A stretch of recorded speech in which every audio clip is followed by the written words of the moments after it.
with a minute to go in the first half. Just after the Wolverines had fumbled, looked like Cortland had an opportunity to take the lead before halftime, but Noah with the interception in the end zone to preserve the tie. Then third play of the third quarter, 36-yard interception and return for touchdown to make it 21-14. And Noah Wheeler starting his second season in the program, his second season as a starter in sterling fashion. Yeah, the interception return for a touchdown in the third quarter was the obvious, game-changing play, giving us that 7-point lead. We never looked back. But his interception in the first half was, we had all the momentum, 14-7. We fumbled, they score, we fumble again. So they had just the momentum rolling at that point. And for him to get us that back, to kind of slow down what they were building, I believe the play he made in the second quarter is then what set us up to, go into halftime, at least still tied, being in position of where we wanted to be. And then obviously the one in the third quarter was I think, the biggest play of the game. He is this week's PAC Defensive Player of the Week, also named to D3Football.com's Team of the Week for his performance in last Saturday's victory.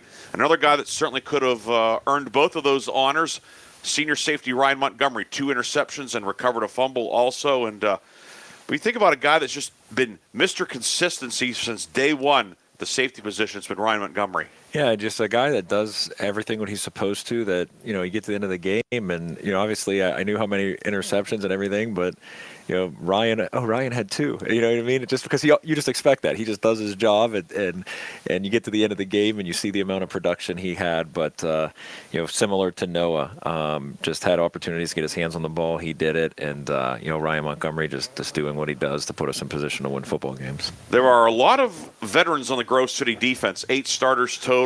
Some other guys that have played some football. But a new guy in the starting lineup, Mason Klaus, free safety out of Red Bank Valley, played for Blaine Gold, one of your old teammates a while back, but out in Clarion County, coming up with an interception. Always good to see a young guy making a contribution like that in a big spot. Yeah, especially it's not an easy task, to jump in with a very veteran defense that has been in the national playoffs, have been PAC champions, and now, hey, we're expecting you to, no drop-off, that all 11 on the field playing at the same level, and it's your first start at number 10 in the country at their turf. Just a lot of different things, and for him to just jump in, follow the model of those leaders, make plays when he had the opportunity.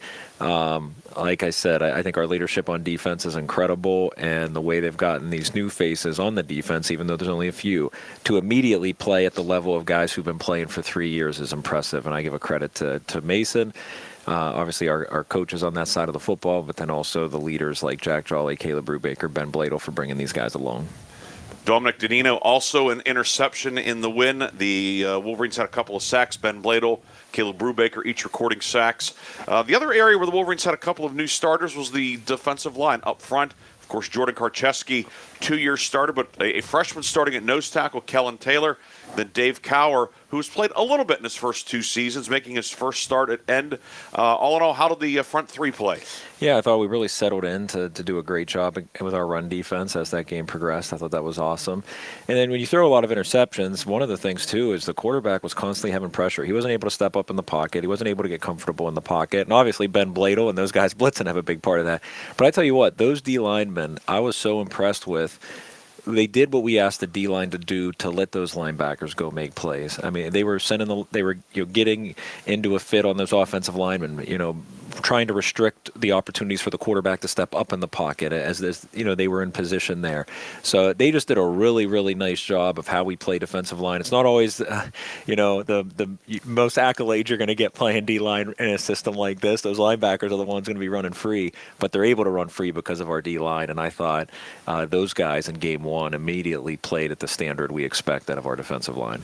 And on offense, the Wolverines moved the ball early, didn't finish drives, but then started to finish drives. And it seemed like the first touchdown, which was a newcomer to the starting lineup and a newcomer to the program, combining Sutton Ellis, finding Breck Peacock for a touchdown, made it 7-all.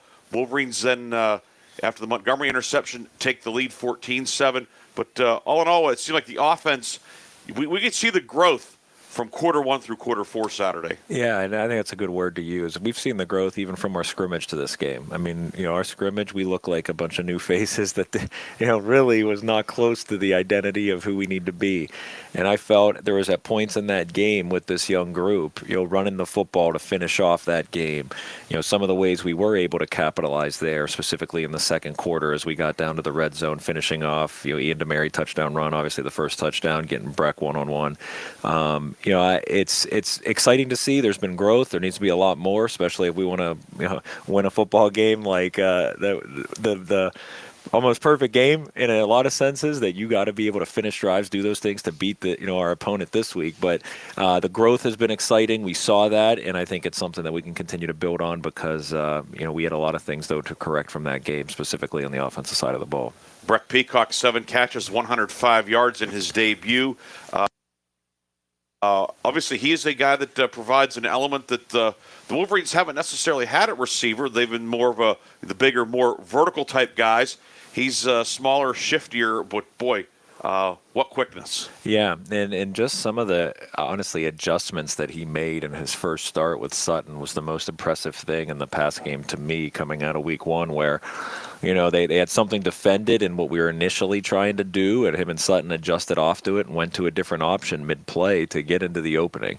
And I think that's what Breck is. I mean, Breck, he's a gamer in the sense that he's going to do anything to get open. He's not just going to run to be covered. And he made some route adjustments in his first start, one in which we really haven't been able to even spend time on. I don't even know if him and Sutton even repped that specific throw all camp, and they just did it naturally, knowing where the soft spot was in the defense. So, just so exciting with the weapon he gives us in the slot, and you're right, it's just a little different dynamic. Every team has its own little identity within the broader identity of who we need to be, and I think some of the things he did in week 1 was a picture of where this offense and pass game can go. You use the word gamer, and that's the word that comes to mind with your starting quarterback, Sutton Ellis.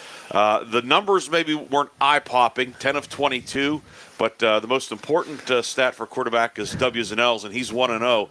And just it seemed like his toughness, his leadership, and making the big plays when it mattered, those 10 completions all seemed to be at clutch times. Yeah, I think there's a good picture of it. There was one of our touchdown drives, we were down towards the red zone and third down, and he first got met about pretty much at the line of scrimmage, and he fought and broke a tackle and dragged another just enough to get a first down, extend the drive. I just think that was the picture of kind of what he gave us all game and what we've seen in Sutton to be in this position. It's he obviously he can run it, he can throw it, but he just tough. I think that's a good word to describe him. And of course, in your first start, he wants to get better. We saw a lot of the things where maybe we could have got rid of the ball and not taken a sack, or there's the things to correct, of course.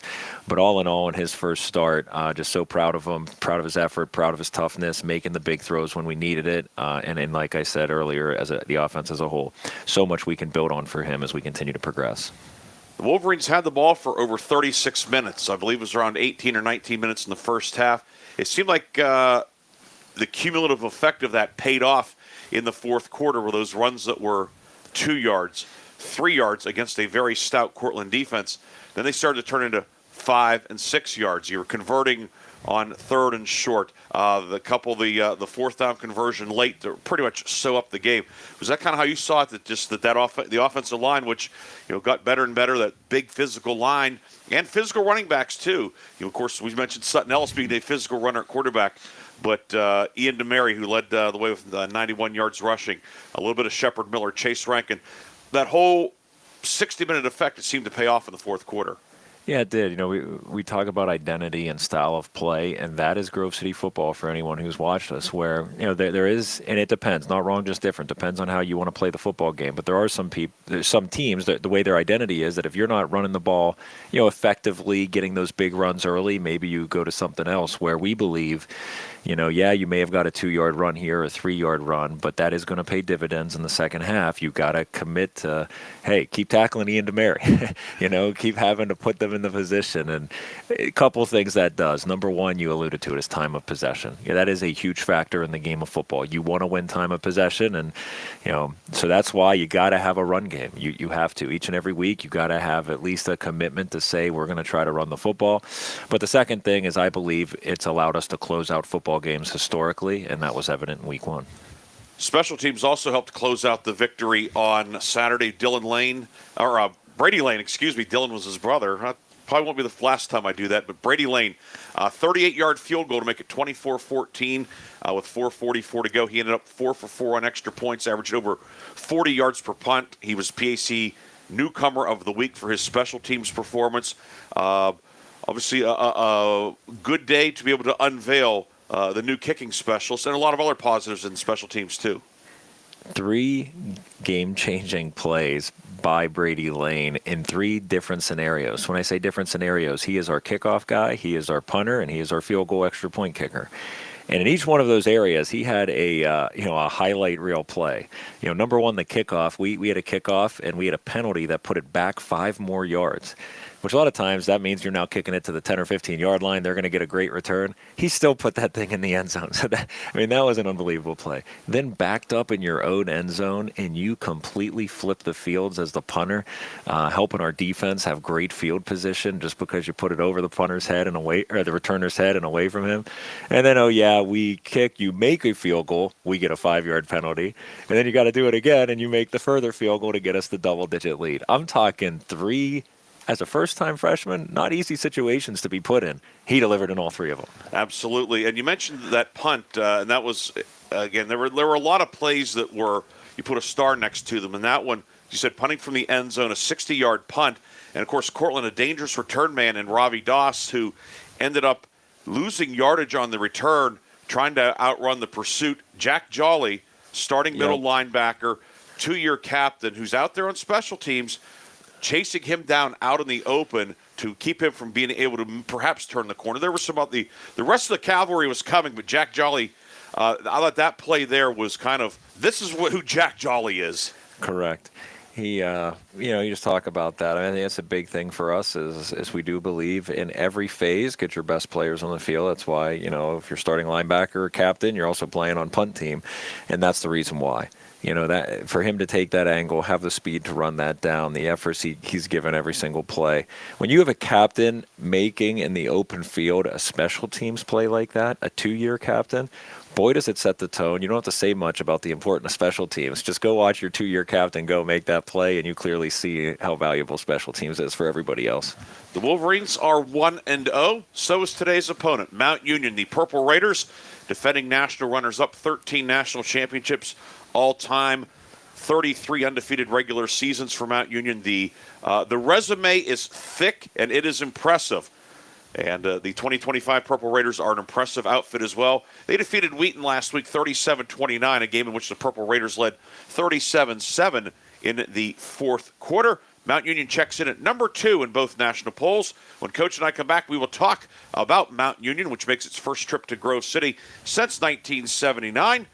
We'll have that and much, much more. But first, here's Joe Anderko with this week's PAC Football Report. You're listening to the Andrew Dean Auto Show, brought to you by Valvoline Express Care and Car Wash of Grove City.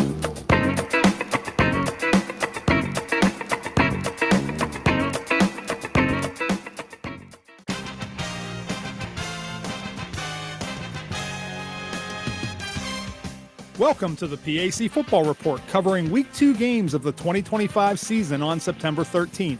I'm Joe Anderko. This week we will take a quick look back at the opening weekend on the gridiron in the President's Athletic Conference, while also previewing Week 2 games this Saturday. Defending league co-champion Grove City highlighted the slate with an impressive 31-14 road win at 2023 D3 National Champion Cortland. New St. Vincent coach Casey Goff earned the win in his Bearcat debut, 28-7 over Hilbert. In other action, Marietta edged Westminster 12-8, and Hiram fell at Heidelberg 65-27 on Thursday, while Teal dropped a 27-8 home final to Concordia, Wisconsin Friday. Other Saturday home finals included W&J falling to Utica 49-31, Bethany dropping a 41-6 final to Sewanee, Waynesburg defeated by John Carroll 48-14, and Allegheny losing 35-24 to Denison. Geneva fell on the road at Widener 44-18, while Case Western Reserve and Rowan finished in a lightning-shortened 17-17 tie. PAC Player of the Week honors in Week 1 went to St. Vincent junior wideout Chris Downs with 100 receiving yards and 2 TDs versus Hilbert.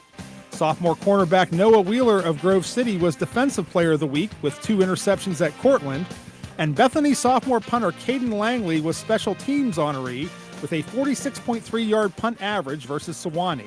Top newcomer was Grove City freshman kicker punter Brady Lane, who made all 5 kicks and averaged 40 yards per punt at Cortland. Highlighting the Week 2 slate is a pair of national powers as 1-0 and 15th ranked Grove City hosts last year's national runner-up, 1-0 and number 2 ranked Mount Union from the OAC at Thorne Field at 1 p.m. The Purple Raiders are 7-0-1 all-time against the Wolverines, but the teams have not met on the gridiron since a 30-14 Mount Union win back in 1979. Grove City head coach Andrew DiDonato previews this week's Division III heavyweight matchup. When we knew we had 2 non-conference games, we decided right away that we wanted to find the best opponents in the country that we could play, and really just to see where we're at as a program and what it takes to win a national title or to play as a top team in the country. And obviously Mount Union is the standard. Just to get to play against such an elite program, we're just excited to see where our program's at. Returning to the PAC as a full member for the first time since 1989, 0-1 Hiram hosts its first home game since returning to the league when they host 0-1 Oberlin from the NCAC at Henry Field in Hiram at 6 p.m. The Terriers faced their former conference opponents last season in Oberlin, with the Yeomen edging Hiram 20-17. First-year Hiram head coach Xavier Dupree talks about the excitement in his program as the Terriers rejoin the PAC. Just to start something new, we're going to see some different schools, different venues, things like that. Like I said, you have a lot of our alumni, older alumni who were in the pack and played in those games that are excited to see those rivalries and those games come back. 0-1 Geneva also opens its home schedule under the lights in Beaver Falls as the Golden Tornadoes host 1-0 Shenandoah from the ODAC at Reeves Field at 7 p.m. It's the first ever meeting on the gridiron between the two squads, with Shenandoah coming to town following a 25-6 season-opening victory over Methodist this past Saturday. Veteran GT head coach Gino DeMarco talks about the special night game environment that has developed for Geneva home contests through the years. Playing Friday night football and high school football in this area is such a big emotional thing and a big draw in Western Pennsylvania. We just felt that having Saturday night games and creating an event, at that time we had over 100-member band. We do a lot of community type things to create an event. In other Week 2 PAC gridiron action, all 8 other PAC teams play on the road, with 7 having 1 p.m. kickoffs. Allegheny at Juniata, Bethany at Kalamazoo, Case Western Reserve at Wabash, St. Vincent at Worcester, W&J at Hampton-Sydney, Waynesburg at Dickinson, and Westminster at Franklin and Marshall. Teal also plays on the road with a 3 p.m. kickoff at Adrian. That's all for this edition of the PAC Football Report. Log on to the conference website at www.pacathletics.org all season long for the latest news, scores, statistics, and other league information. You can also follow us on social media via X, Facebook, and Instagram. Links are available at the PAC website. I'm Joe Underko. Thanks for listening, and we'll see you at the stadium. Valvoline Express, Karen Car Wash of Grove City. Drive in, drive out, it's that easy. Ken Frenchak here at the Valvoline Express Care and Car Wash of Grove City. Experience. We're all about experience. The experience of our expert quick lube techs and also the experience we provide you with every oil change. You can go anywhere for an oil change, but you come here to the Valvoline Express Care and Car Wash of Grove City for the experience. Drive in, drive out. It's that easy. The Valvoline Express Care and Car Wash of Grove City.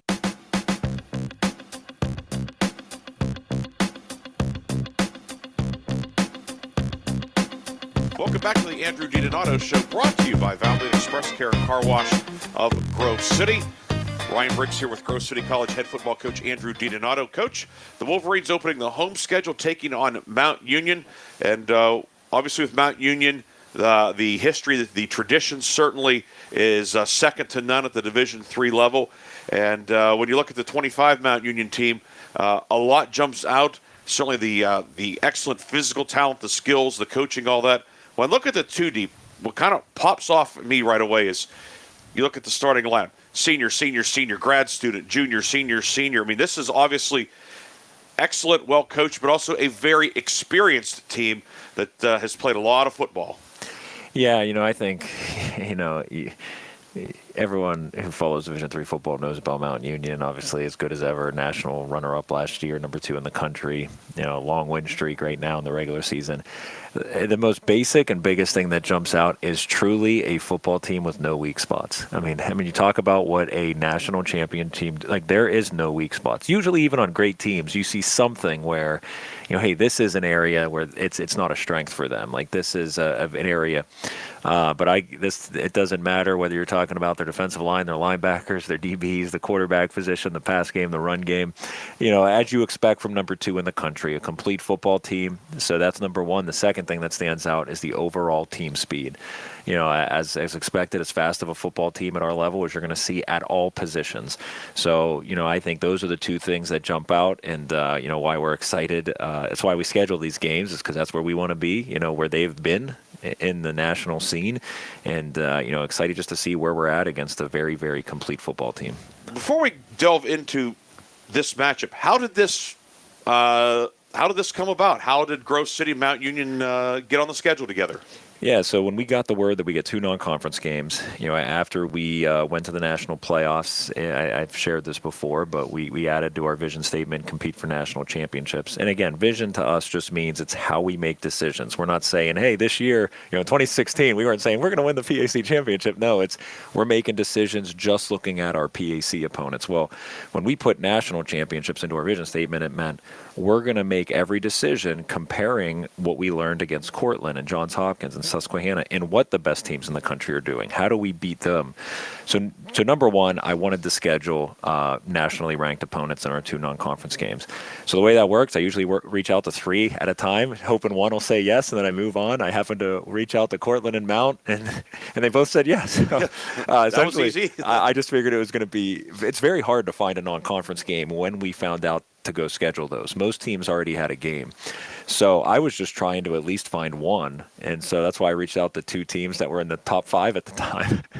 And both said yes. So our vision statement is a big part of that. And then, having 2 teams right away to say yes is why that kind of came together quickly. And I'm sure that Jeff Dart, the Mount Union head coach, I'm sure his phone's not ringing off the hook, people volunteering to say, hey, we want to come play you, right? I mean, correct. Considering their resume. It's a reality. I mean, especially with now NPI and how that works, you don't necessarily get rewarded for playing. Pretty much, you want to play games in some respect for NPI, if games you can win, because that helps you more.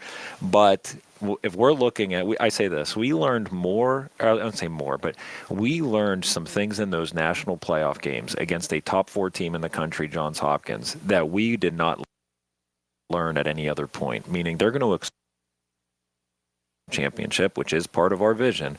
You got to play teams that will truly expose. You don't want to wait to November ever. Obviously you want to get there, but if you get there, you got to know where are we at with these teams. So when you get the standard of Division III football willing to come to Thorne Field and you can truly evaluate where do we stand against the best this country has to offer, to me it's a no-brainer. You have to take it and see where you're at as a program. And looking at the Purple Raiders, again, we talked about all the seniors and juniors and grad students, but it's a sophomore that's kind of stolen the spotlight on offense. Quarterback Mikey Maloney, 5 touchdown passes in the season-opening victory over Wheaton. Wheaton came in at number 17 in the country, by the way, so certainly no lightweight for the Purple Raiders in week 1 either. Maloney 6'1", 195 out of Paynesville, Riverside. Obviously a classic dual-threat guy, and as he showed last week, very capable, to say the least, with his arm and his legs. Yeah, most dual threat quarterbacks at our level, they're much better in one than the other, meaning they really throw it and maybe can run a little, or they're mainly a runner that can make some throws, but not all the throws on the field that you're going to be required to make as a quarterback. You see why he's a number 2 in the country sophomore quarterback. He throws it as good as any pocket passer. He runs it as good as any running quarterback we've ever seen. I mean, he is the epitome of dual threat, and both are strengths to him. Obviously for us, containing number 15 is objective number 1 defensively. Do they use them as a lot of designed runs or zone read or like classic triple option, speed option type of things? Yeah, that's the one thing when you study a team like this. Everyone looks at Mount Union because they've had guys go to the NFL, so people know the talent and the roster that they have. But they are extremely well coached. That's why you're winning games. I mean, the way they put you in tough position from a numbers standpoint because they do. They utilize the quarterback. They utilize him in a lot of different ways, designed runs, and so they just present a lot of challenges to you schematically and historically what it seems. Obviously, it's first time playing them, first time we've seen, but I just am overall impressed with just schematically what they do with him to put him in great positions when he does run the ball because it is design stuff that presents a challenge for you defensively and from a number standpoint. And if you get him one-on-one with somebody on the edge, it usually works out for them. So, those are some of the things we just got to prepare for defensively. Running back Darnell Williams, a grad student, 5'8", 180 out of Cleveland, John Adams. And then the three receivers, Jacob Cockrell, Davion Grant, Nick Turner. Obviously, these are all, they would probably, I presume, make 3/4 of a very good 4x1 relay team. Yeah, biggest thing with them, any of these guys, including the quarterback, if they get into the open field, it's going to be 6. That's just the reality. They got the overall team speed that it's one of the challenges. Even if you're playing them well, one breakdown, it's exposed and it's 6 points. That's the challenge. Not every team's going to do that. Even there's good football teams where you're consistently playing great defense, but one breakdown, one time a guy's not in position and it breaks for a 12-yard run. Well, against Mount Union, the one time that guy's not in position, it's a touchdown. That's the difference between number 2 in the country and other teams, and obviously those skill players are a big reason why. Veteran offensive line led by Giovanni Kennedy, the left guard, 6'1", 270 out of Cleveland St. Ed's, All-American, All-Region, All-OAC last year. He's 6'1", 270. Their offensive line, it seems like they are not massive by the standards of the day, but it seems like they are big, strong, and athletic. Yeah, and again, as I said, it's the overall team speed is the best, and that includes their fronts. The way they can get up to the second level, the way they can get out in the space and block, that kind of what frees them to do what they do schematically is they have linemen that can get out to linebackers and do different things. And again, that's what I mean by a complete football team is there's nothing they can't do because, again, a lot of times you have to build your run game around what you have up front. Well, they have guys who can do it all. So that's why they're able to do so much. Turning our attention to the Mount Union defense, what kind of alignment is it, at least based on how they list things? Is it more like a 4-2-5 or a 3-3-5 stack? What do they do defensively? Yeah, they are multiple. They will jump in and out of things. I kind of some would view it as 4-2-5. I view it as kind of like a 4-3 structure because okay. I think they do a really nice job utilizing that outside backer, utilizing him in the box at times to really be like a third linebacker, in the run game. Obviously, again, he's a guy who can come in the box and play, but can go cover a receiver one-on-one. And that's why they're able to be multiple. That outside backer position can truly play as a safety, or he can play as a linebacker in the box. So that's why they're able to be multiple. Additionally, the defensive end position can be down as 4-down linemen, but they can also stand him up and play him as an outside backer without even having to change personnel. So they are multiple. They'll jump from even to odd front. They'll jump from playing coverage to really taking away what you want to do in the run game. And, that's why you got to prepare for everything is because they're able to be multiple, both in their front and their coverage structures. Up front, Caleb Brown, 6'2", 220, listed as the bandit, kind of I presume that stand-up Yep. end, rush end, Yep. 12.5 sacks last season. Then in the secondary, Jerry Cooper, senior safety, leading the way, 6 feet, 195, a senior. But again, 11 guys that can fly. Yeah, and that's the thing as they get to the ball, which is, again, we just talk about the little details from week 1 that got exposed a little bit, but will really get exposed in week 2. If you're 1 second off the mark, there's opportunities, but there's no room for error. And even just in basic operation, basic execution. And the reason is because of the team speed. There may be an opening, but it's going to close quickly. But there are going to be openings you can capitalize on. You just got to be very efficient in finding them and getting there. And that's what the challenge is in front of our guys if we want to execute at the level that I believe we're capable of. And when you think speed, of course, and how does that translate to special teams? Well, the coverage guys getting downfield and the return game, again, one guy gets out of his lane, look out, right? Correct, and that's the thing. You talk about Brady Lane putting the ball in the end zone. That's one less opportunity for a guy to have an opportunity to return it. About punt location. First of all, punt protection. They're going to get to the punter quick, so that's snap to kick time. But directional punting, not letting the guy kick right down the middle of the field and let him return it anywhere. It's fun, but this is why you schedule this type of game. It is a team that in any area you don't execute to the details you have to, it will get exposed and result in big things for the opponent. And I'm excited for our guys because they have done it, they have executed at such a high level. But now you have to, or it will get they will capitalize, and that's what I'm excited for our guys to be put to that test. What are a couple keys for the Wolverines against this Mount Union team to knock off the Purple Raiders and get to 2-0? Entering into the open week? We talked about it in the Cortland game. We were able to win some very important statistical categories, and that comes down to running the football. You're playing a great run defense. They're, of course, going to try to take that away at times, but, you can't just sit dropping back every play against these pass rushers. You've got to establish a run game, and that's first and foremost offensively. Establish the run, set the tone, maintain possession of the football. And then like last week we did at times, you're going to have opportunities in the pass. When those come, you got to capitalize. Defensively, you got to contain the quarterback, meaning you can't let him get outside the pocket in pass situations and the designed runs. There has to be someone accounting for him, ready to make the play and make the tackle. You cannot let 15 make those big game-changing runs and get out of the pocket or make those designed runs for explosive 20-plus yard plays. So that would involve stopping their run like we did last week. When those opportunities come to capitalize, do it. And we have to win the field position battle. So it's the standard Grove City way. You just got to do it against the opponent where you can have no errors. Run the football, capitalize on opportunities when it comes, take away the run, capitalize defensively when it comes, win field position. That's the recipe. Coach, we appreciate your time. Always a pleasure. Best of luck against Mount Union. We will talk to you in 2 weeks after the open date as we get ready for the start of conference play against W&J. Thanks, Breezy. You've been listening to the Andrew DiDonato Show here on the Wolverine Sports Network. This week's show, as always, brought to you by Valvoline Express Care and Car Wash of Grove City. When we come back, Mark Means and Chris Birch will have the call. It's Grove City and Mount Union coming up next on the home of the Wolverines.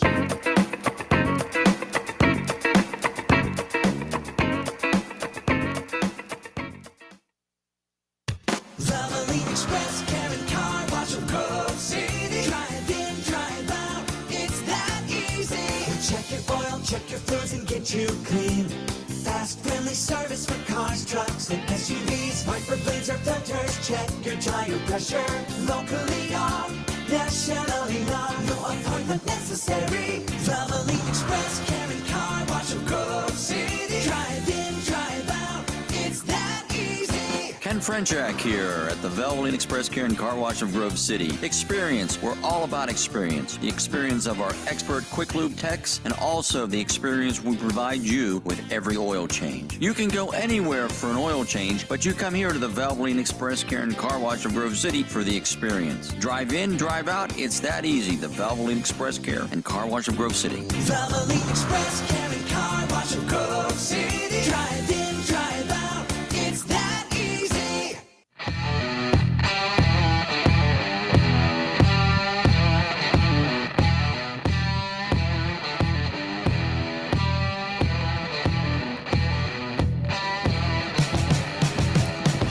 From Robert E. Thornfield on the campus of Grove City College, the Wolverine Sports Network presents Grove City College football this afternoon.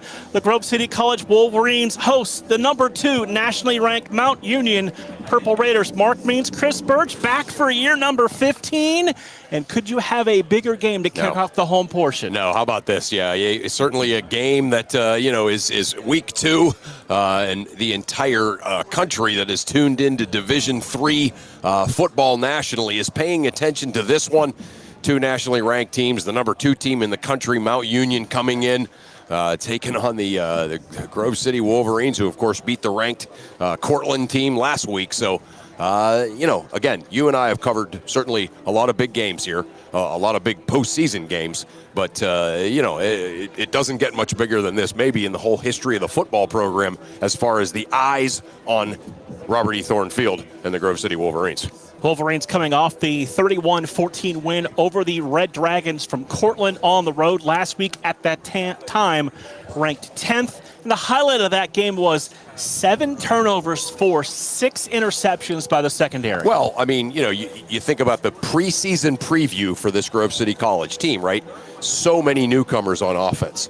So the defense, particularly early in the year while this offense goes through sort of the process of becoming a big-time offense, is going to have to carry them, and that's exactly what they did last week, forcing the turnovers and pitching a shutout in the second half against the, a top 15 opponent. And the strength of that defense is the experience back at linebacker. Ben Bladel, Jack Jolly, Caleb Brubaker, and now Bowden Davidson slides over to that, that hybrid safety linebacker spot. The way offenses now spreads you out, he can move over and cover, or he can help and run support. Yeah, I mean, you almost have to be multiple to use the term that Coach DiDonato likes to use about those athletic linebackers, right? It's almost like in football in this day and age, linebackers have to almost be able to play safety on passing downs to be able to get on the field, and certainly we know Bowden Davidson can do that and do that very well. Mount Union, as you said, comes in ranked number 2 in both polls. The first time the Wolverines and the Purple Raiders have met since September 29th, 1979. Yeah. A 30-14 win for Mount Union. Yeah, it's amazing, right? It seems like that's such a lifetime ago, but then when I think about the Pittsburgh Pirates going on their World Series run that fall, doesn't seem like that long ago. Me, 9 years old, starstruck by all that. But yeah, it's amazing. A great this was a great rivalry in the 1970s, and so I think it's awesome that Coach DiDonato and company went out and got this national power to come in and renewed this rivalry. Because I always like to come up with a little fact for you. All right. This is the 21st time Grove City has played a team from the state of Ohio. Okay. They are 6-11-3 all-time against opponents from the Buckeye State. Yeah, I mean, Division III football in Ohio is no joke, right? I mean, that's what that speaks to, because there's no question that Mount Union is the pride of Ohio Division III football, but there's a whole lot of other good ones over there too. That Ohio Valley Conference is awesome. Captain's getting set to head to midfield. Mount Union has taken the field. The Purple Raiders, purple pants, white jerseys with the purple numbers. Grove City, and my personal favorites, all red today. Red pants, red jerseys, white numbers, the red and white helmet with the bricks down the center for the Wolverines' first home game of 2025. Yeah, no doubt. Just an absolutely perfect day. Maybe a little, kind of leaning towards the summer after we had kind of a cold late fall, early September, but temperatures in the high 70s, a little hazy, but for the most part, we should see the sun all day. And Coach DiDonato saying in the pregame show, this is a team, they're solid. They're better than solid in every phase of the game. So when they give you an opportunity, Chris, you have to take advantage of it. Yeah, I mean, what coaches look for, are bubbles, right? That's a high school coach that I worked with, some always called them bubbles, right? You look at the other team's bubbles. Where can we sort of attack? What's the weak spot? What's the part of the chain link fence that isn't electrified, so to speak? And that's what Coach DiDonato certainly emphatically said, is that they don't have any weaknesses. And this is the team, of course, that played in and came up short in the 2024 D3 National Championship game. Yeah. So we know this is a talented squad. Momentarily, we will go down to the field for the coin toss. Yeah, team two, Mark, that the median age is about 22, right? I mean, at least amongst the guys who play a lot. Obviously they're really talented sophomore quarterback, but the rest of them are mostly juniors, seniors, and even the occasional grad student mixed in there. So, yeah, an old veteran team that played in the national championship. Here's the call. It is ahead. You won the toss. We'll defer. Defend that way. Mount Union has won the toss and elected to defer. You guys are going to get the kick? You're going to defend that way? All right. Grove City will receive. So there you have it. Grove City going to get the offense on the field first, and I look for a lot of establishing the run here early. I actually think that's it seems like somehow Grove City has a knack for winning the coin toss. And Coach DiDonato obviously loves to defer, try to get the last possession of the first half and then this first possession of the second half. But I actually love it that Grove City's getting the football first in this game, because then they can establish that run, establish that they're going to try to move the chains and keep the Mount offense off the field. Watching on the video feed, they had the teams reversed, so Grove City will go right to left to begin offensively here to start this one off. And Wolverines set to take the field off to our left, coming out of the team facility. Here come the Wolverines for the first time at home here in 2025 in the All Reds as we get set for the home opener. And something we haven't had to say in a long time, non-conference action for the Wolverines. Yeah, I love it. I love, obviously the big games are in your conference. In the case of Grove City, the PAC conference, but when you get to have non-conference games, that means you get to go out and have cool opponents. And you and Briggsy and the Wolverines traveled 300 miles northeast last week to play a Cortland team non-conference that won the national championship 2 weeks ago. And then this Mount Union team, of course, that has won 13 national championships and was in the national championship game last year. Get to bring them to town. So just what a great and, just amazing start here for this program playing these two teams. We heard Coach DiDonato talking with Ryan Briggs about that, wanting to fill the schedule with the opportunities with national powers. Yeah. They have done just that. Well, I mean, I loved, my favorite moment in the interview, the pregame interview between Ryan and Coach, was when he said, we learned more about ourselves in the loss to Johns Hopkins than we did the whole season. And I wanted more games like that. And, that's exactly what he did. He went out and got these two games where they're going to find out a whole lot about themselves. And then as the off week fell, back from these two nationally ranked opponents, put some of that stuff into use and then head into conference play with all of that information. Looks like Chase Rankin is back deep as one of the two returners. It'll be Connell Rafferty to handle the kicking for the Purple Raiders to get us underway here this afternoon. As you said, a little warm, a little overcast, but a picture-perfect day for the home opener. No, it really is, right. This is kind of what you think of when you think of September openers, home openers. This kind of weather, of course, the beautiful backdrop, all the trees still on there, all the leaves still on the trees.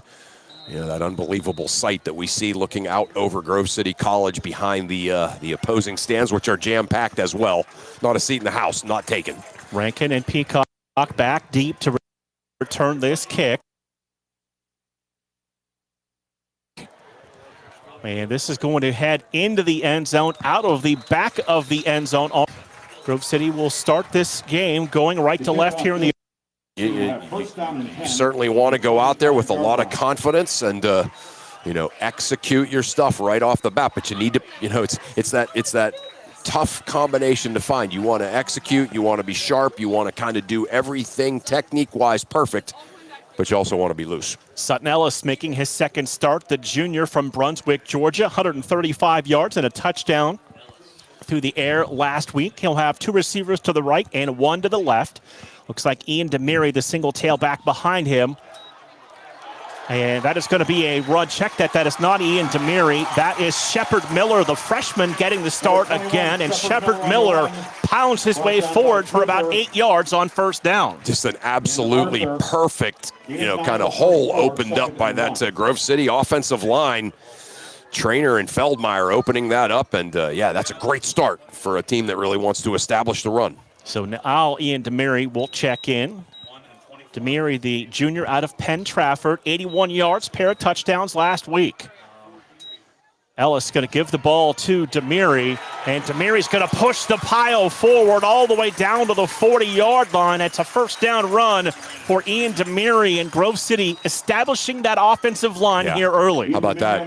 Two runs and a first down. And the offensive line absolutely dominating the line of scrimmage. You can see the Mount Union guys kind of pointing at each other like, hey, what's going on? You're being dominated is what's going on. Two receivers, one right and one left for the junior Sutton Ellis. Single tailback behind him. On first down and 10 from the Grove City 40-yard line. Give it to Demiri. Flags will fly on the play. And Demiri lost a helmet as they will reset now after the penalty. Yeah. Yeah, that that time the Mount Union defensive front found its way in. Oh, well, that's why. And penetration into the backfield was just a hair early by Mount Union. Yeah. So the 5-yard penalty moves the football up to the 45. And gives Grove City a 1st and 5 to work with now. 2 receivers going to go to the right side, 1 to the left. That's Seth McGroarty. He'll check with the sidelines as the cards go up. Play clock approaching 10 seconds for Grove City.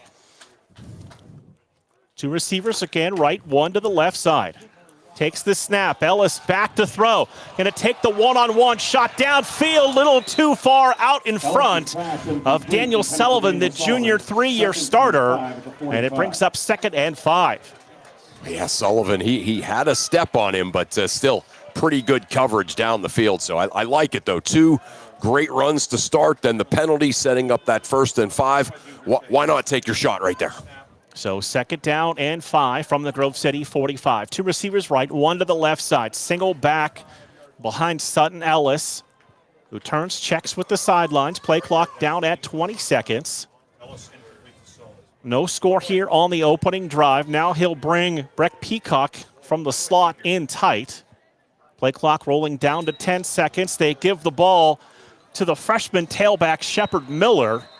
Miller's going to gain a yard. It's going to bring up a 3rd down and 4 on this opening drive for Grove City. Yeah, and again, we saw on the offsides play that Mount Union was offsides, and then that one, certainly this talented and super fast defensive front for Mount Union is kind of woken up after those first 2 runs. Penna in at the slot to the right side. Chase Rankin will now check into the Grove City backfield on this 3rd down and 4.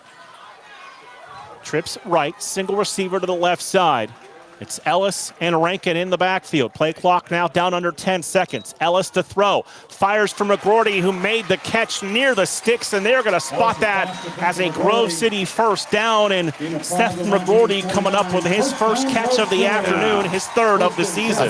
That's one of my favorite plays in the whole plethora of plays that Grove City College has, is that kind of post up, almost like that basketball post up that those wide receivers have. McGroarty doing that perfect, and a really nice ball thrown by Sutton Ellis. You like the basketball post up. That's basketball surprising. post-up. Yes, I do. Yeah. Single receiver, that is Sullivan to the right side. They'll bring in the extra fullback. Single back in the backfield behind Sutton Ellis on 1st and 10 from the Purple Raider 49-yard line. Demiri is the tailback. Ellis to throw it. Going to take a shot downfield. Little too tall for Sullivan. Over his head and incomplete near the 30-yard line. It'll bring up a 2nd down and 10. Still, here's a good sign, Mark, is the fact that Ellis has had time, right? I mean, yeah, he's missed Sullivan out there twice, but 1, he's had time, and 2, Sullivan has been able to kind of shake loose, run his route, and, be at least close to being what you would consider to be open. Couple of series before that offensive line settled in last week against Cortland, but they have been ready from the first snap of the football this afternoon. Yeah. 2nd down and 10 from the 49-yard line. Going to run the ball with Ian Demiri. 40, 30, 20, 15, 10, and down near the 7-yard line. It's 1st and goal, Grove City. Ian Demiri with the big run, setting up the Wolverines inside the 5-yard line. Wow. Yeah, Demiri off tackle, and then just turned on the Jets. Found the time to make a nice little stiff arm. Rode the defender all the way to the 5-yard line. 1st and goal, Wolverines. So Sullivan as a receiver to the right. Both fullbacks set up wing to the left. Demiri is the running back. 1st and goal from the 6-yard line. Give it again to Demiri. This time he is going to be wrapped up back near the 10-yard line. He's going to lose about 4 yards and set up 2nd and goal from the 10. Brought down by Ganelli. Yeah, Gabe Ganelli able to get in there, and certainly we haven't seen that a whole lot from Mount Union today, but that time he just got in there, blew the play up, and wrapped Demiri up behind the line of scrimmage. Wholesale substitutions for both sides. Wolverines go trips right. Single receiver McGroarty to the left side. It's Chase Rankin now in the backfield to the right of Sutton Ellis here on 2nd and goal from the 10-yard line. Play clock, plenty of time. Now approaching 15 seconds. Ellis takes the snap, quarterback run right up the middle, inside the 5, running over defenders, pushing the pile into the end zone for a rushing touchdown for Sutton Ellis. And Grove City scores a touchdown on the opening drive here this afternoon. Wow. Sutton Ellis doing his fullback impression there. That was a design run right from the start. He followed the kind of the left side of the offensive line and initiated the contact with the linebacker and then just drove him into the end zone. Big time play for the new Wolverine quarterback, Sutton Ellis. Brady Lane on for the extra point, 4 of 4 last week. Lambert will snap it. Ellis will hold. Snap and hold are good. The extra point is up, and it is good. Grove City establishing the offensive line, goes right down the field and puts the ball in the end zone on the opening drive here. We'll step aside for a 30-second break and come back with more on the Wolverines Sports Network.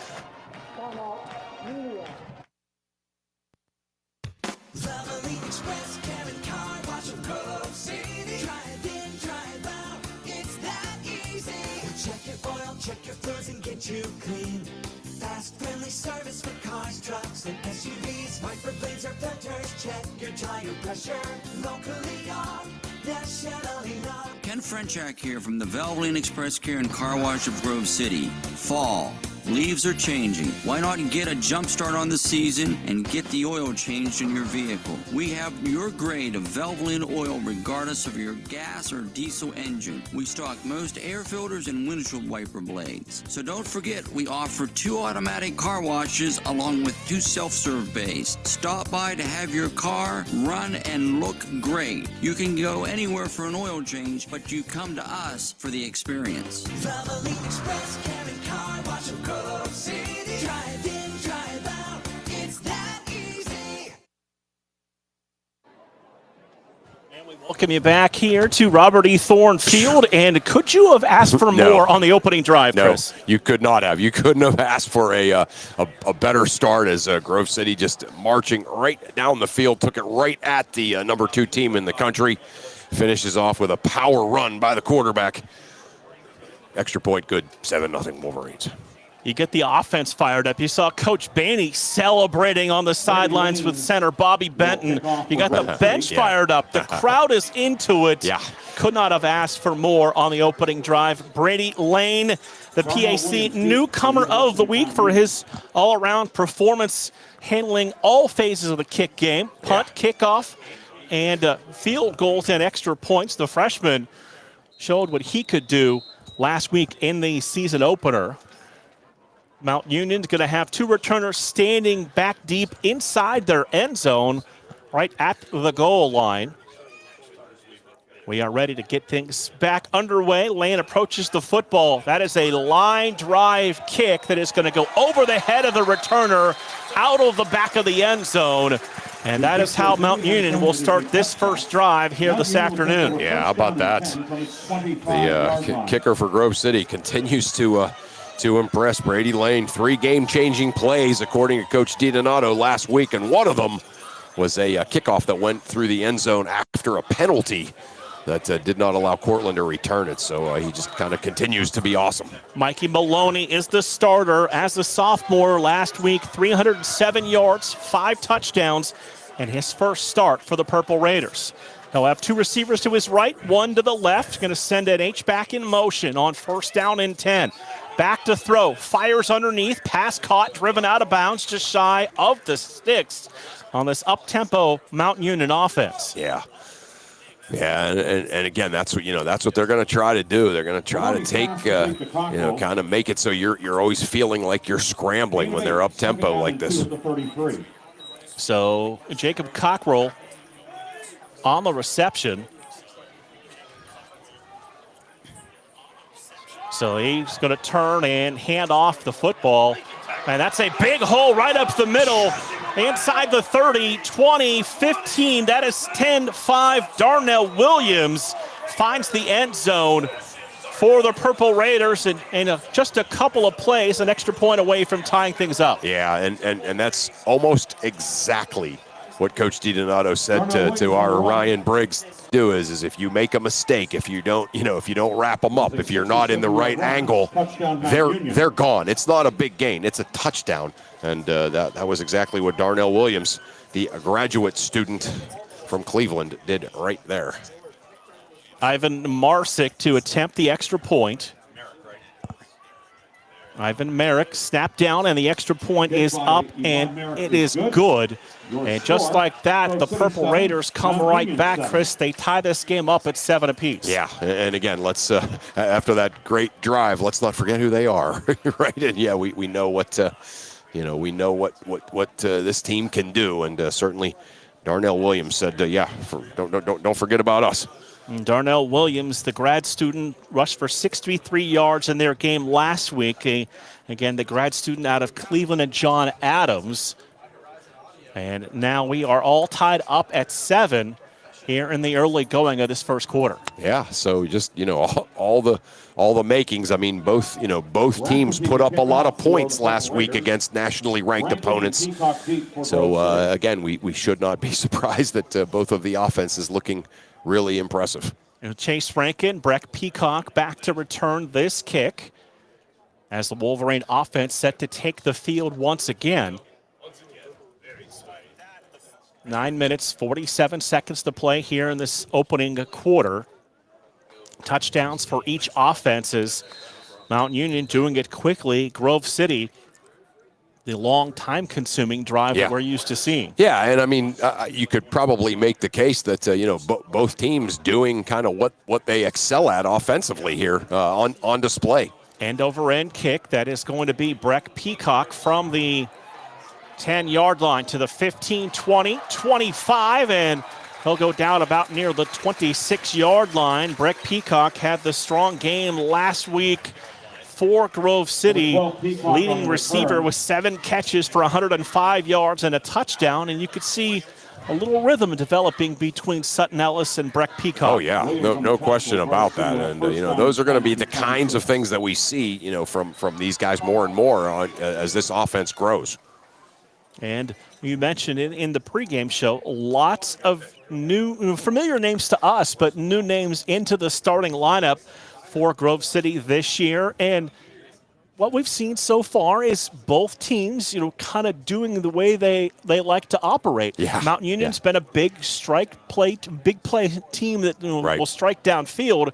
Grove City's they're gonna establish that offensive line. They're gonna run the football, and they're gonna try to control the front. Yeah, that's it, and that's exactly what we saw in that first drive from Grove City, and then just like Coach DiDonato said, when you play that offense, you make a mistake, it's probably going to be 6, and both teams kind of doing what they do on display.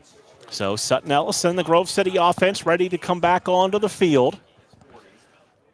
Got 9:40 to play here in this opening quarter of action. Again, Grove City right to left here from Robert E. Thorne Field. Wolverines going to put 2 receivers to the right and 1 to the left side.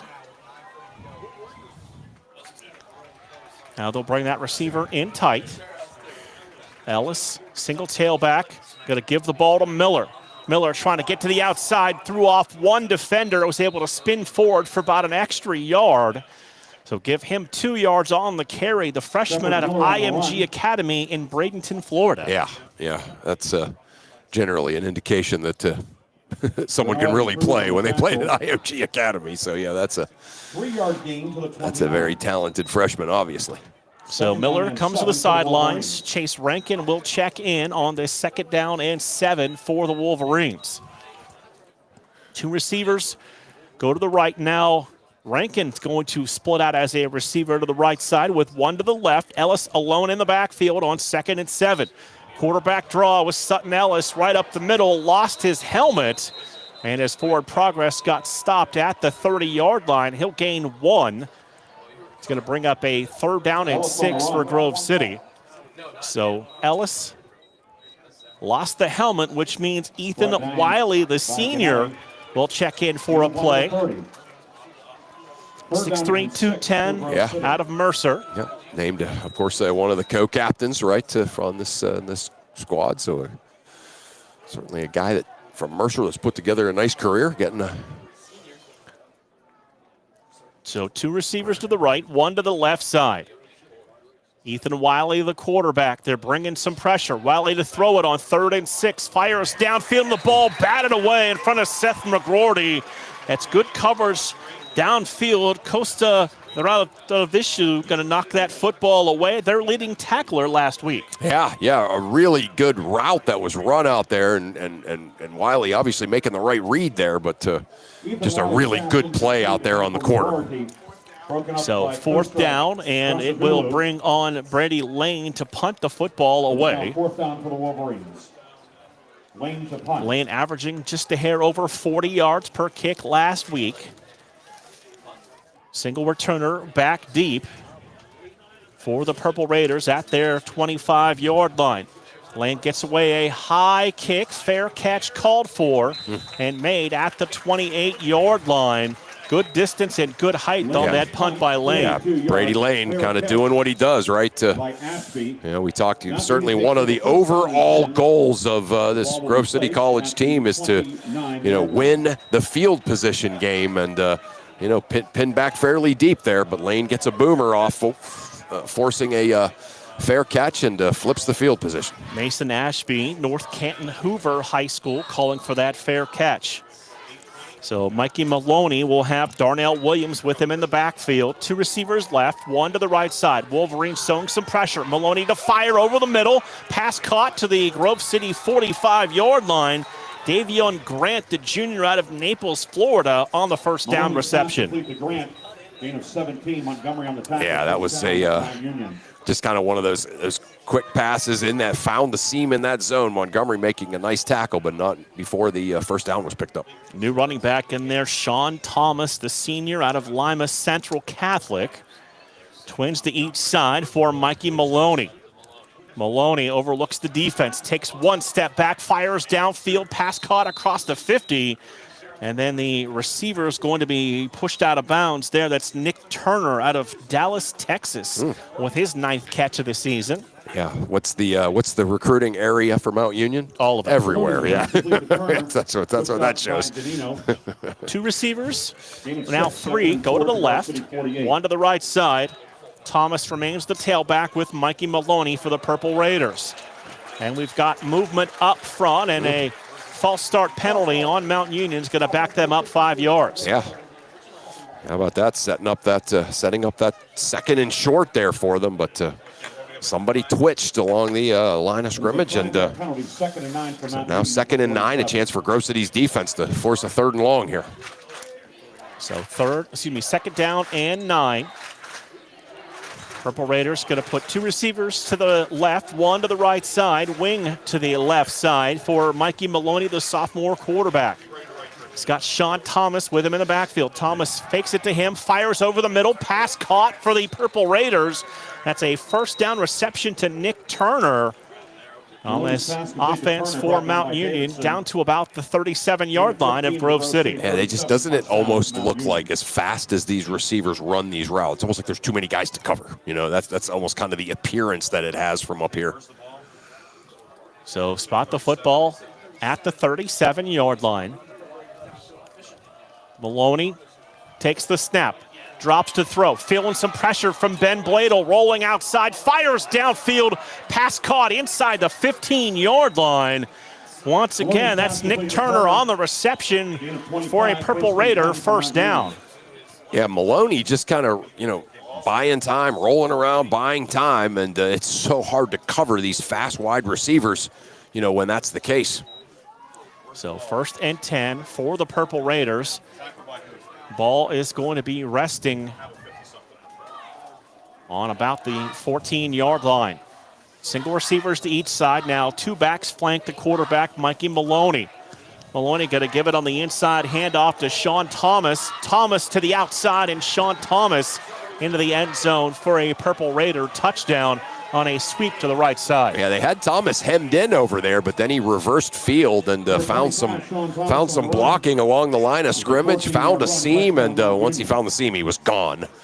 And Mount Union back in the end zone. Sean Thomas, one of their leading receivers last week, didn't get a lot of action carrying the football. Merrick to attempt the finds the end conversion. zone for his first touchdown. Yeah, impressive. Franklin to hold. So Ivan Merrick from Falls Church, Virginia, on for the extra point. 5 of 6 on the season. Snap and hold are good, and Merrick's extra point follows suit. That is also up and good. So with 6:27 to play here in the first half. Timeout, media. It is now Mount Union 14 and Grove City 7. We'll step aside for a break and come back with more on the Wolverines Sports Network. The impact of a meal goes well beyond feeding our bodies, because when people don't have to worry about where their next meal is coming from, they can truly thrive, like Marta. And now we'll hear from our class valedictorian, who with our hard work never ceases to amaze us. Please welcome Marta Moreno.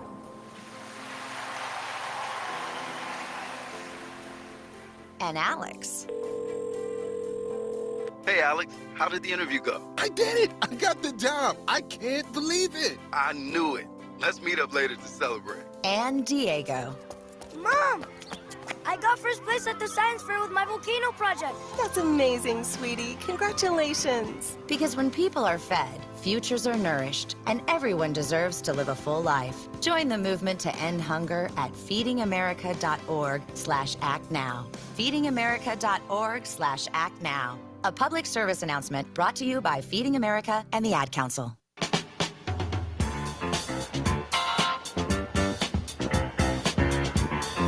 Right back here on the Wolverines Sports Network. 14 unanswered now by the Purple Raiders to take a 14-7 lead, and a important possession now coming up for Grove City. Yeah, I agree. Yeah, Mount Union obviously forcing the punt, then turning around for a 5-play, 71-yard touchdown drive. And, yeah, there's no doubt after the two relatively quick touchdown scores for Mount Union, it's going to be, kind of a key here, or of some urgency here, that Grove City answer with a offensive possession where they, get some first downs at least and keep the Mount Union offense from getting right back on the field. Peacock and Rankin stand back at their own 5-yard line. Rafferty to kick off. As Rafferty will kick the football. Deep for Grove City. Ball teed up at the 35-yard line. They will break their huddle, come to the line of scrimmage. Lined up at the 30 with the ball at the 35. Rafferty runs up to the football, puts his foot in over, and Peacock from his 2-yard line. Across the 10, stutter step 15, spun around, had a defender fall down, got across the 15 and out near the 16-yard line before being knocked down. Breck Peacock, newcomer to the program this year, played lacrosse as well for the Wolverines. Yeah, certainly a very athletic-looking player there. Fielded that ball. Perhaps, watching film, he'll say, man, I should have probably just kept going down the sideline. He tried to reverse his field, and all there was a host of white and purple jerseys. Sullivan and Peacock go to the right. That's McGroarty to the left side. Sutton Ellis going to work out of a pistol formation, single back behind him on 1st down and 10. They're going to turn. Ellis is going to try and throw the football. He is swallowed up, and they're going to stop his forward progress back near the 7-yard line. The pocket just kind of collapsed around Ellis. Yeah, that's Caleb Brown, the what they call the bandit in this 4-2-5 defense of Mount Union, and he was a bandit there, that's for sure. Loss of 8, 2nd and 18 now for Grove City. 2 receivers to the right, 1 to the left side.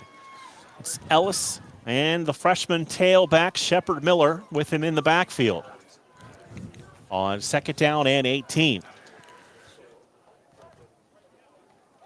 Ellis to throw, fires the quick out, receiver makes the catch and drags the defender. That's Sullivan on the reception. Ellis's pass complete to Daniel Sullivan. And for Daniel Sullivan, he'll have his first catch of the afternoon and his second on the season. 3rd and 14 at the 12. Yeah, still only getting a couple of the yards back from the sack play, the previous play. So Third and long, which is exactly what you don't want to be against this team coming up here for the Wolverines. Rankin at the tailback spot. Sam Penna also checking in as a slot receiver to the left side. One receiver, Sullivan, to the right, trips to the left side of the formation on 3rd down and 14 for Grove City. Rankin moves to the right of Ellis, who drops the throw. Ellis feeling some pressure, steps up in the pocket, eyes downfield, looking outside. Now he'll just run with the football, and Ellis is going to be knocked out of bounds right about the 15-yard line and bring up 4th down for Grove City. Yeah, I thought maybe there would be a chance that he could find that edge, but Keenan Cruz, the uber-fast senior linebacker, just able to get out there and make the tackle. How about this one, Mark? Cruz went to George M. Steinbrenner High School in Florida, so okay, interesting. Lane to punt. So Lane will punt.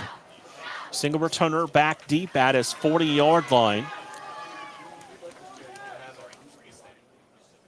Ellis standing right at his goal line, rushes on. He gets away a kick that hits at the 50 and will roll into Mount Union territory before going out of bounds for Brady Lane. And Mount Union going to start with good field position for their 3rd possession. Yeah, Mount brought the rush that time. They were trying to block that punt. So, not one of Lane's best punts, of course, but still managed to get it off and, at least get to Mount Union on the, their own side of the 50. Mikey Maloney back out at quarterback, missed last year with injury. Now the starter here in his sophomore season. Single receiver right, stack 2 to the left side, wing to the left side. They're going to run it, now fake it. Maloney's going to throw downfield. That pass is caught. Noah Wheeler's there for the tackle. That's Davion Grant on the reception, and a Mount Union first down, but we do have a flag on the field. An eligible player downfield in the offense, number 70. 5-yard penalty, first down. Yeah, you could see Maloney took the ball right out of the gut of his running back there to make that pass, and I think in that process, some of the offensive linemen were down the field several yards looking for people to block. So back them up, 1st and 15 on their 41-yard line. Purple Raiders left to right here in this opening quarter that has 3:50 to play. But trips to the right, twins to the left. Maloney's alone in the backfield. Maloney takes the snap, fires downfield, pass caught, tackled right in his tracks on a fantastic open field tackle by this Grove City secondary. And just a short gain on the play. Yeah, that was Jack Jolly doing what Jack Jolly does, right? Making open field tackles that you don't think he's going to be able to get there to make. But big time play there by Jolly, needed it. Gain of 4 brings up a 2nd down and 11 for the Purple Raiders. Split 2 receivers to the right, stack 2 to the left side. Single back in the backfield with Mikey Maloney. Now the man goes in motion. That's Amari Allen. Maloney to throw, steps into a throw. Receiver is caught at the 35-yard line. Tackled by Bowden Davidson as that's Nick Turner, the senior, on the reception. It will just move the chains for the Purple Raiders. Yeah, good, really good open field, kind of hand-to-hand combat tackle. Not before the receiver was able to get to that line to gain for the first down. Boy, this up-tempo passing game of Mount Union's is really something to watch in person. You can know the stats, but when you see it in person, it's really something. 2 receivers left, tight end and a wing to the right side. Maloney is going to fake it. He's going to keep it running to the wide side, and Maloney is going to get across the 40, down near the 39-yard line. Coming up there to make the stop for Grove City, that's Caleb Brubaker, one of the leading tacklers last week against Cortland. Yeah, Brubaker did a nice job tracking him down, but still he was able to get them in a nice 2nd down situation here as he picked up about 5 yards there. 2nd and 5. We go under 2 minutes to play in this first quarter. 14-7, Mount Union leading Grove City. 2 receivers short side to the left, 1 to the right side. Maloney single tailback, then with them that's Darnell Williams. Fake it to Williams. Maloney looking to throw, firing deep downfield and overshooting his intended receiver. That's Nick Turner, the senior, And it's going to bring up now 3rd down for the Purple Raiders. Yeah, good coverage down the field, but Maloney just maybe flipped it out there a little bit too blasé, right? I mean, I think if he would have really set his feet, he probably could have completed that pass despite the good coverage. 3rd down and 5 at the 39. So 3rd down 5 from the 39-yard line. Big One player. receiver left, 2 to the right side. Maloney takes the high snap, looks downfield, and the pass knocked away and incomplete.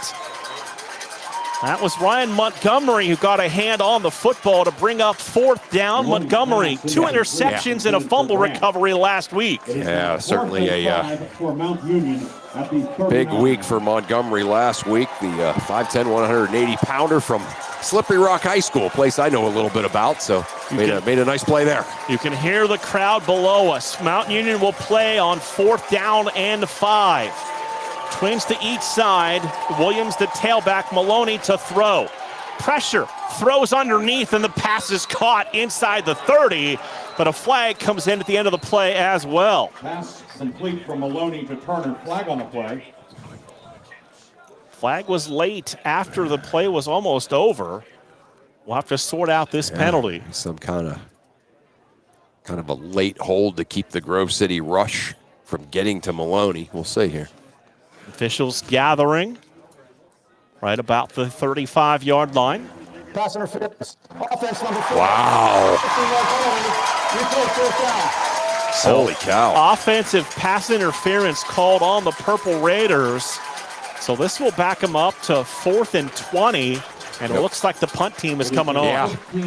Yeah, and they just, again, the receiver, just a little bit of a push off there to break that kind of route off and get to the outside. Just the out route. That's all he ran, but I think when he went to snap off the out route, the push off, you and I were watching the quarterback there, but Franklin to punt. So Franklin will punt. Dominic Danino is back deep at his 15-yard line. Rugby-style kick. Kicked away from Danino, and he's going to pick it up inside the 5-yard line. Trying to get to the outside. Got a couple of blocks to get to the 10. And then he'll make it just shy of the 15-yard line. That punt completely curved away from him. Yeah, it was a great decision by him to take that on the bounce. I think his initial reaction was to just let it roll, but that wasn't going to get into the end zone. Mount Union would have been able to down that inside the 5. So Danino made a great, kind of late in the play decision to pick it up and get it out. And 14's not great field position, but it's not pinned against against your end zone either. 1st and 10 from the 14. Under a minute to play here in the opening quarter. Mount Union 14 and Grove City 7. Sullivan, single receiver to the right side. Single tailback behind Sutton Ellis, the quarterback. Ellis takes the snap. He'll hand it off on 1st down. And that's Ian Demiri on the carry for Grove City. Pushing the pile across the 15. Yeah, Demiri just kind of following on the tackle. Following that offensive line. Again, the offensive line play for Grove City certainly very positive here so far.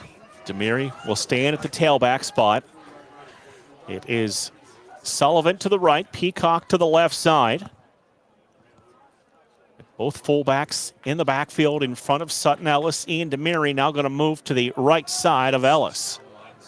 Play clock, plenty of time. Now down under 13 seconds. Ellis takes the snap, 3-step drop, going to fire the down and out for Peacock, and again, that's batted away by the cornerback from North Ridgeview, Ohio. That is Costa Thrashavulu, who was able to knock that ball away. Yeah, he's really tough out there, right? We saw him on that 3rd down play when Wiley came in for that 3rd down play. That was the exact same play that they ran, and he was able to get out there for now 2 of those and knock it away. Looked from up here like both of them were going to be completed. So Chase Rankin will check into the backfield. We'll also see Sam Penna in at a receiver spot. Twins to each side of the formation. Rankin the tailback.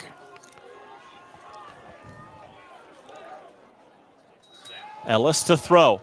Has time and the ball's batted down and incomplete. This will bring up 4th down and 8 coming up for Grove City. Yeah, I mean, again, we talked, certainly Ryan and Coach DiDonato talked about the speed of this defense. And, that time just able to get in on Sutton Ellis and knock that pass down before it had a chance. Brady Lane to punt. Returner standing back at his 40-yard line for the Purple Raiders. Lane standing right at his 1-yard line. Snap back to him, a little bit of a rush, gets away, a high kick, fair catch again, called for and made at the 43-yard line. And again, Brady Lane showing off that leg, trying to flip field position. Yeah, again, just a good punt, but a good decision by Mount Union to fair catch that. And so it'll be Mount Union football to start the second quarter, Mark. So we've come to the end of the opening quarter here this afternoon, and after one here on the Wolverines Sports Network, it is Mount Union 14, Grove City 7. We'll be right back after this quick timeout. My name is Bobby. I'm a veteran and lost my leg to a roadside bomb. My victory was going from a wheelchair to becoming a weightlifting champion. I'm Sam. I'm a veteran. My victory was finding a career I can be proud of and supporting my family. America's veterans are on their most important tour, the tour of their lives. I'm a veteran. My victory was going from homeless to home. At DAV, we're on a mission to help veterans get the benefits they've earned. I'm a veteran, and my victory was finishing my education. DAV offers veterans of all generations a lifetime of support for victories great and small. My victory was proving that disability is not a limitation. My victory was getting my service dog a new best friend.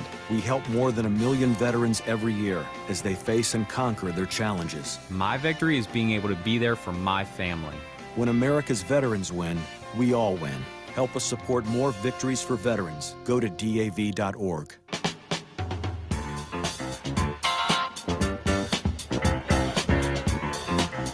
Getting set to begin quarter number 2 here on the Wolverine Sports Network. And you look at the numbers, Chris, and Mikey Maloney, he really spreads the ball around. Yeah, he really does. We see Turner with 4 catches, Grant with a catch, Cockrell another catch. 3 guys with each with 1 carry. Williams, of course, with the 67-yarder.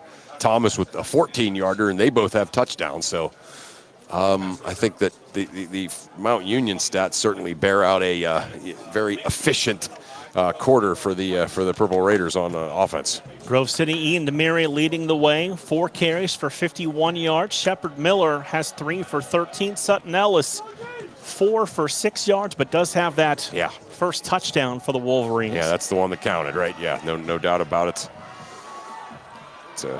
Mount Union coming off their huddle, full crowd packed in. Some people standing along the fences as well. Yeah, this is great to see, right? Yeah, at capacity here at Thornfield for sure. Purple Raiders now right to left here in this second quarter. Maloney going to have receivers out to each side. The single tailback is Darnell Williams, the grad student from Cleveland, Ohio. They're going to give it to Williams. Now check that. That's not Williams. That's Sean Thomas, who's dropped in the backfield for a loss on first down. Yeah, who else? Ben Bladel, right in there to blow that play up. He just throws blockers off of him and is in the backfield in less than a second, and that's what that looked like there. He'd been kind of quiet in that first quarter, at least as far as us calling his name for tackles, but not quiet on the first play of the second quarter. Ben Bladel, of course, the D3Football.com preseason All-American. All-time school leader in sacks and tackles for loss. Wow. Maloney going to fake the handoff, flips the pass downfield, and the receiver driven out of bounds by Noah Wheeler.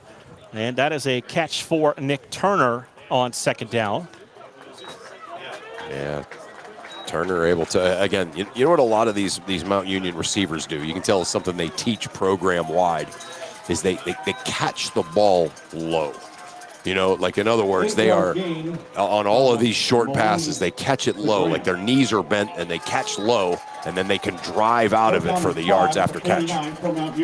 It's 3rd down and 5 for the Purple Raiders. Maloney Gives it on the handoff, trying to sweep to the outside, and he is going to be pulled down. A combination of Noah Wheeler and Caleb Brubaker there to make the stop and bring up 4th down and a little more than a yard for the Purple Raiders. Big time play by Noah Wheeler. Big time play. He went low, leaving no doubt. But here we go, big fourth down play. Right back to the line.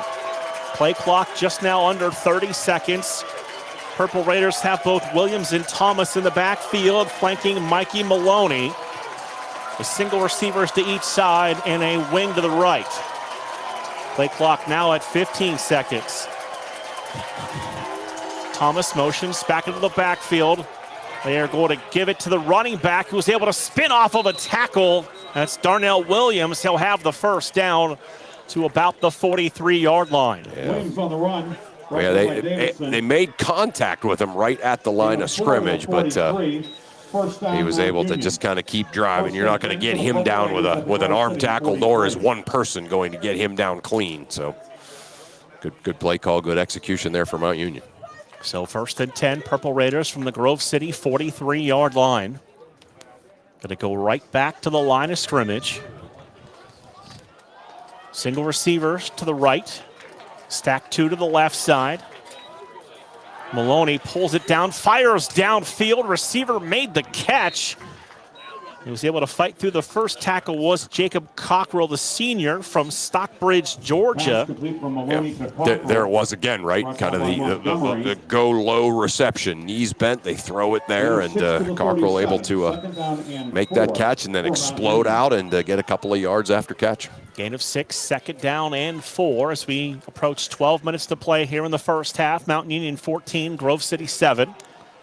2 receivers right, trips to the left. Maloney alone in the backfield.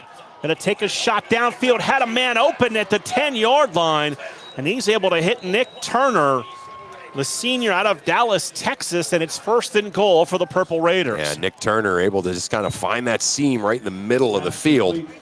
And boy, Maloney has such a quick release. Have you noticed that about him? Like, that's kind of one of the things that makes him special is he just, boom, it's out of his hands and right on the receiver. Williams and Thomas in the backfield with Mikey Maloney. Single receivers to each side. It's 1st and goal from the 9. Maloney takes the high snap, gives the ball to Sean Thomas. And Sean Thomas is going to be knocked out of bounds at about the 1-yard line, setting up a 2nd and goal from the 1. Yeah, Thomas able to get a good push, a little bit of drive, but Ryan Montgomery able to deny him the end zone, but still a good situation here, obviously, for the Mount Union offense. 2nd and goal from the 1-yard line. 11 minutes to play here in the first half. Purple Raiders come to the sidelines and now walk to the line of scrimmage. 2 receivers to the right, 1 to the left. Now they'll readjust into the backfield. Maloney takes the snap, gives it to his running back, now pulled it, and he's able to score as he spun off of a tackle. It got in the end zone from 1 yard out. Mikey Maloney with the rushing touchdown. Maloney on the run. Yeah, that's on him to make that option, and he decided to pull the football right out of his running back's gut, hold on to it, and get into the end zone. Franklin will hold. So Ivan Merrick will attempt the extra point. Senior kicker out of Falls Church, Virginia.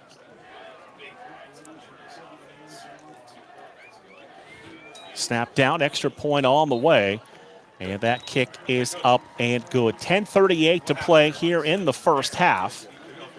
It is now a 21-7 lead for Mount Union. The kick is good. As we have seen them find a rhythm in their passing game. Yeah, their offense is just, you just don't realize how efficient they are offensively, as far as just being able to kind of keep things going, that up-tempo offense that they run with the receivers flooding the zone and then Maloney getting the ball out of his hands so fast. You just, like sitting kind of from up here, what could I diagnose to be helpful? Like, what would I say to the coaching staff to be helpful? I don't know. I mean, obviously, you got to maybe try to put a little bit more pressure on Maloney, but he's taking 2-step drops and getting the ball out of his hands in less than a second, So, I mean, And you look at his release, a lot of times quarterbacks that have that quick release, it's kind of a violent mechanic. Yeah. With him, it's not. Right. It's smooth. It almost seems casual at times when he throws the football. Right. It reminds you a little bit, not with the up by the ear thing, but that kind of Danny Marino cannon, right? That of course the Pitt and Miami Dolphins star from the 80s, but yeah. Maloney playing his high school football, Painesville Riverside. In Coventry Township in Ohio. And you mentioned it when we have kind of talked about it. You look up and down this roster that the first time I printed it out was 7 pages long.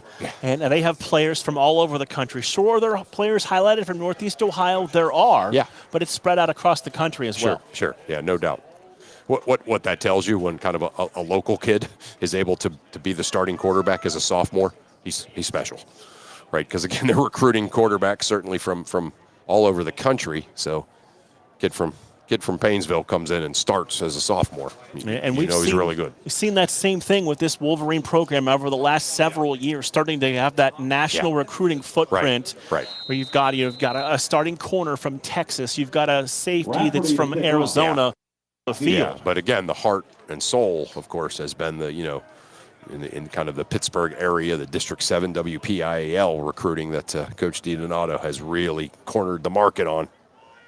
2 men back deep for the Wolverines. That's going to be a fair catch touchback called for by Breck Peacock with 10:38 to go here in this first half. And this offensive possession becomes important for the Wolverines, not only to try and reestablish that running game, but give the defense a little rest.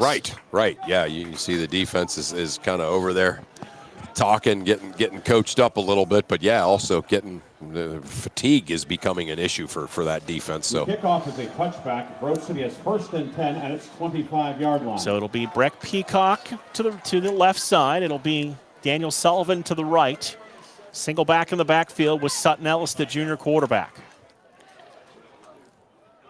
Ellis, play fake, fires the pass out. Sullivan makes the catch across the 30. And they'll spot him at the 31-yard line. Good gain on first down for the Wolverines. Yeah, nice. Certainly a great way to start that drive. Instead of going right at the strength of this Mount Union defense, get that quick pass out there, and Daniel Sullivan doing what he does. Ian Demiri now in the backfield on 2nd down and 4. Ball resting on the Grove City 31-yard line, left to right here in quarter number 2. It's Peacock to the left, Sullivan to the right side. Wolverines been going with a lot of 2 fullback sets on the last few possessions.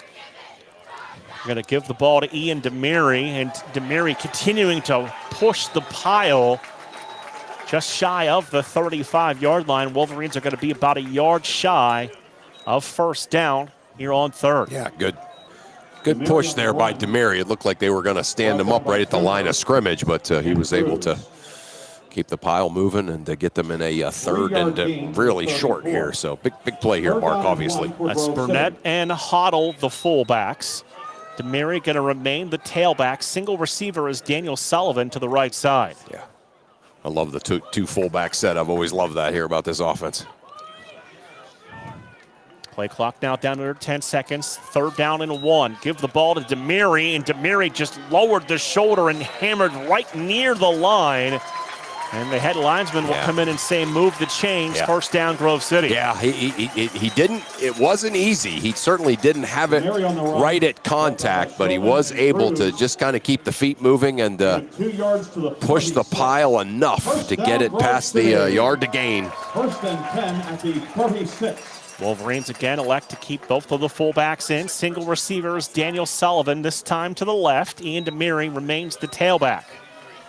Down to 8 minutes, 40 seconds to play here. First half, 21-7 Mount Union. Grove City with the football at their 36-yard line. Ellis takes the snap, 3-step drop. Going to look downfield for Breck Peacock, who reached up, made the catch, stayed in bounds, made a defender miss, and got all the way down to the 35-yard line of the Purple Raiders. Yeah, how about that? As the cornerback out there, he went for the interception, didn't get it. Peacock able to pull it in. 26-yard Get 26 yards down the field and a much-needed big play, splash play for this Grove City offense. They'll spot the football to say that Peacock went out of bounds at the Mount Union 38-yard line. Peacock to the left, Sullivan to the right side. Ian Demary is going to get the football. Final little crease, lowers the shoulder, and Ian Demary just shy of the 30-yard line. Has another good gain for Grove City on first down. Yeah, that's the first play of the game, right? Demary was able to get right up the gut like that. That's twice that Demary's helmet's come off. He's frustrated, kind of looking at his helmet like, what's going on there? 3 at the 31. Shepard Miller now will check into the backfield. At the start, the last 2 weeks at tailback, but this has been a 3 tailback system once again this year with Demary, Miller, and Rankin. Second down, they fake it to Miller, going to look for Sullivan just off his hands at the 5-yard line. He had the defender beat the corner, but just not able to pull that football in. It's 3rd down and 3. Yeah, he had Liebler beat. Liebler was the corner out there. Sullivan had him beat, but yeah, like you said, just off his fingertips. That's the pass that Sutton Ellis had to throw.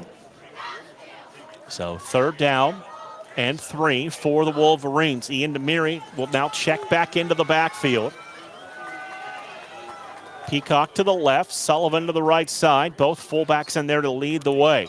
Give it to Ian Demary, running up the middle, met on initial contact, spun forward. And he's close to the first down marker. They may spot him a little bit shy, Chris. Yeah, Wes Arthur, the Spur linebacker, able to meet him there, but he's going to bring in the extra offensive lineman, Ian Quinn, the junior. Ellis now going to go under center. They will, for the first time, shuffle the offensive line. Ellis remains under center. Ian Demary's the tailback. Fullback goes in motion. Give the ball to Demary. Was met at the line and then got a little bit of push forward. We'll have to wait for the spot. Mount Union thinks they've held, and they have. Yeah. So on 4th and 1, the Purple Raider defense comes up big. Yeah. Turns Grove City away, and now they've got the football back. Yeah, you had the Luke Jolly and Anthony Brunette kind of both blocking, kind of pinching in, and the linebacker there, the linebacker and the defensive end were able to get Demary almost unblocked. Yeah, that's going to be easy to break down on the film. A lot harder to do it when you're doing it full speed there. 2 guys blocked 1, which allowed 2 white jerseys to be able to kind of stand up the running back. So 1st and 10 for Mikey Maloney and the Purple Raiders. Down to 6 minutes, 32 seconds to play in the half. Maloney takes the snap, play fake, looks to throw, going to take a shot downfield. Receiver came back to the football, and David Grant made the catch inside the 45-yard line. And Davian Grant going way up to get that one, and that's that one. You know your receiver, right? If you're a quarterback, you've thrown that pass 1,000 times in practice. Grant has some hops. Grant, one of the taller receivers at 6 foot. Yeah. As they say in basketball, right? He's 6 foot, but he plays 6'6". And comes in motion behind the line. Miller's pass fired a little too far out in front. Again, looking for Davian Grant. Dominic Danilo there in coverage. And really good coverage out there. Almost, he did the smart thing and covered the guy, didn't go for the interception, but he might have been able to turn and pick that one. So 2nd down and 10 for the Purple Raiders from their 46-yard line. 1 receiver right, 2 stacked to the left. Now they send a man in motion left to right. Swing it out into the flat. Wingback makes the catch. He has dropped right near the 49-yard line. Coming up to make the stop, that's Mason Klaus, the first-year starter at safety who had an interception last week. Yeah, about a 5-yard gain out there, and sets up again. Third and manageable here for Mount Union. Big play again. So 3rd and 5 for the Purple Raiders. Three receivers now go to the right side. Miller to throw, gonna fire, has a man caught, first down across the 35-yard line. That's Jacob Cockrell, the senior, Pass complete on the reception down to the Grove City 35-yard line. Yeah, there it is again, right? Just that kind of quick up-tempo pitch out there, and Mount Union able to pick up another first down. 35 of Grove City. So resting at the 35-yard line. We go under 5 minutes to play here in the first half. Single receivers to each side. A couple of wings back there with Mikey Maloney and a tailback 3 yards deep. He's got to get it on the handoff for just about a yard gain. It's Jordan Karszewski there in the initial stop and then had help. Yeah, Jolly able to kind of plug what looked like a promising play up there, and made a nice play. So gain of 1, second down and 9 for the Purple Raiders. Going to put 2 receivers to the right. Second and 9 at the Going to flex a tight end off the line of scrimmage left side with a receiver to the left for Mikey Maloney, the sophomore. Maloney, time to throw. Going to take a shot, looking into the end zone, floats it downfield. And incomplete. The receiver could not hold on to the football. Had to wait for a second for the call. Nick Turner couldn't complete the catch. It's third down and 9. Yeah, I thought it looked kind of from here that he was able to haul it in, but yeah, he must have, when he, like you said, went to the ground, he did not complete the catch. So break for the Wolverine defense here. Freshman Nick Clements wearing number 50, the outside backer from Moon Township, checking in.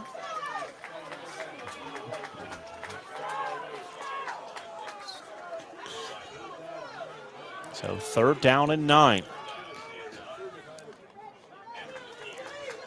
Mikey Maloney checking with the sidelines. Play clock now down under 10 seconds.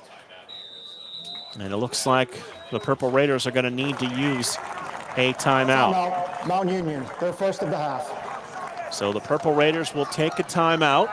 We'll step aside for a break as well and be back with more here on the Wolverines Sports Network. 4 minutes, 2 seconds.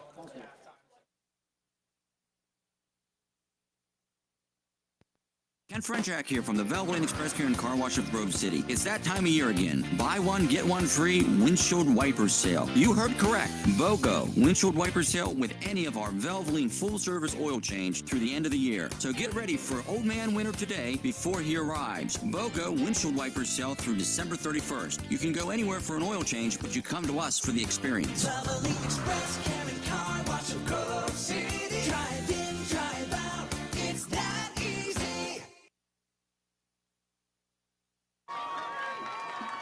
We welcome you back here to Robert E. Thorne Field. Mount Union using the timeout. Chris, they're now left with 1. Grove City has all 3 of theirs at the disposal of Coach DiDonato. Yeah, it'd be nice, certainly if Grove City could, get a stop here, get off the field, maybe force a long field goal attempt, and then get the football back with the 3 timeouts left. Third down and 9 for the Purple Raiders. 3 receivers to the right, 1 to the left. Darnell Williams, the grad student, is the tailback next to Mikey Maloney.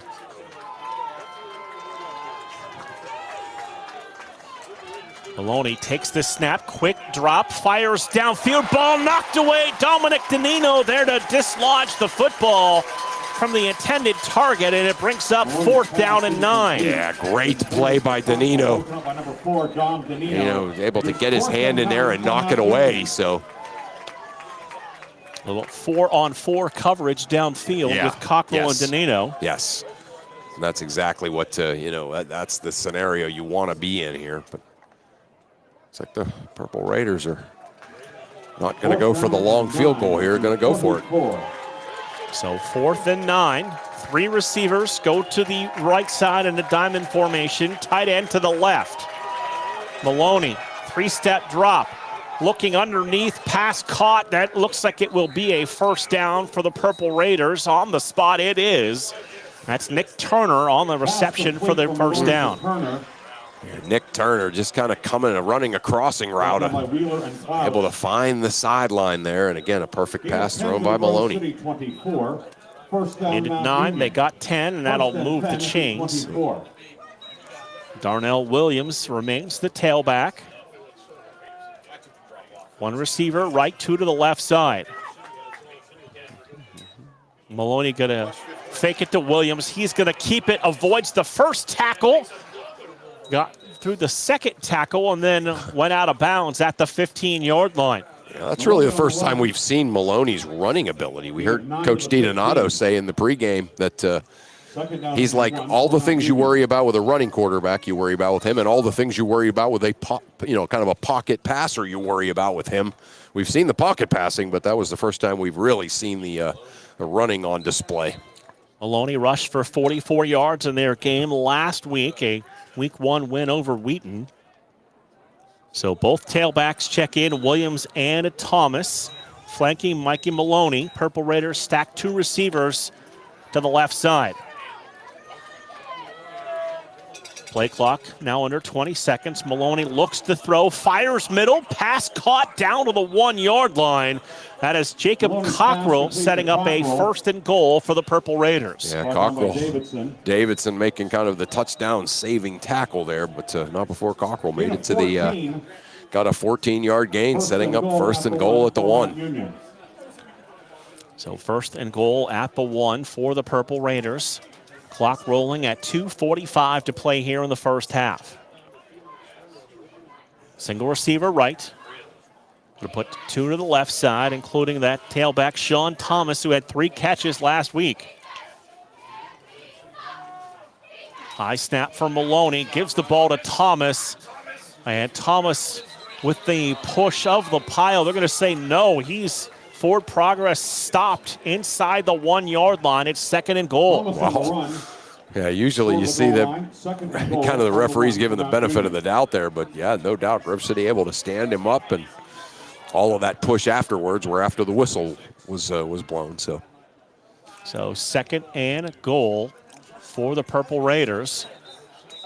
But we have reached the 2-minute timeout here in our first half of action with Mount Union up 21-7. And after the break, Chris, a big 2nd and goal from the 1 coming up. Yeah, obviously, what a huge win it would be for this Grove City defense if they could, make another stop or 2 here and force the field goal attempt. After these 2 difficult games to start the season, the Wolverines have the open date next week before we return back here to Robert E. Thorne Field in 2 weeks for the night game against another difficult opponent in W&J. Yeah, difficult opponent, right? another division. Just the preseason number 1 team in the conference. Yeah, that's all. Yeah, again, and a tremendous, kind of starting schedule here for this program, right? You face the 2 top 10 national teams, including the number 2 team here in Mount Union. And then it works out well. You get the week off before you open the conference play against, like you said, the preseason number 1 Washington and Jefferson. So, out of the frying pan and into the fire, so to speak. But again, you love the vision here, right? I mean, in other words, it's never fun to lose. It's never fun to sort of have trouble and adversity. But it's in a very, very kind of true way, it's the only way you grow, it's the only way you get better. And this is a program now that has had success for a very long time. They've won NCAA playoff games, they've won conference championships, they've done all of these things. So getting early season wins to build confidence, they're past that, right? And to get these 2 games kind of going, get under their belt and get that week off and head into head to play W&J here. It's a great start for them, I think. You're talking about a program now playing on the national level. Right. The coach would say, to win PAC championships. Now they've added to compete for national championships to that. Right. And I love the way he described that, in the pregame today. He said, that's not saying we're doing those things. It's saying every decision we make is for that, right? So yeah, that's certainly by scheduling these games, that's what they're doing. Thomas, the tailback. Also now Williams in the backfield with him. Williams is going to get the handoff. And Williams is in for the 1-yard touchdown run. And Mount Union's lead is 27-7. with just under 2 minutes to play here in the first half. Yeah, just enough of a push there by the Mount Union offensive line. But Williams able to crash in there and get into the end zone again. So Williams able to find the end zone. And now Mount Union will come on to attempt the extra point. A couple of just little high snaps on the extra points, but they've been able to execute them well. This one a perfectly placed, snap down, hold down, and the extra point is now up and good. And 28 unanswered now for the Purple Raiders, leading it 28-7. Yeah, 12-play, 71-yard drive that did chew up some time. So kind of the rare long drive for Mount Union. But yeah, they are just offensively, I am in awe. They are awesome on offense, this Mount Union team. Mount Union competing in and winning the OAC in that conference. Yeah. And as we mentioned, finishing runner-up for the D3 National Championship last season. Yeah. So now Grove City with a chance to try and get something going here going into the locker room. And I was just going to say, too, sometimes you see something like that, a team competing for the national championship the year before, whatever. I mean, this is a Mount Union team that not only did they get a lot of the pieces back from that team, they also have a lot of juniors and seniors who would have started just about anywhere else that have been waiting for these opportunities and are just chomping at the bit to now it's my turn, so. Grove City, 2 men back deep. That's Rankin and Peacock, and this will be Peacock. Try to let it go into the end zone. It checked up at the 5-yard line and get it across the 10 and out near the 15-yard line. It looked like it was just going to roll into the end zone and then took that awkward football bounce and rolled forward. Easy choice, right? I mean, it was an easy decision for the return guys to let that go into the end zone, but the football did not behave like a football usually does. Not that footballs are ever predictable once they hit the ground, but yeah, that's usually 9 times out of 10 you see that ball roll into the end zone. But hey, Peacock made a nice play, picked it up after a couple of bounces calmly, and was able to get it out to the 16 and avoid disaster. Trips to the right, single receiver to the left side. Ellis working out of a pistol formation. Takes the snap. Ellis is going to run the football across the 20, 25, looking for the 30, and out near the 31-yard line. Sutton Ellis is going to have the first down on the ground. Sutton Ellis on the run.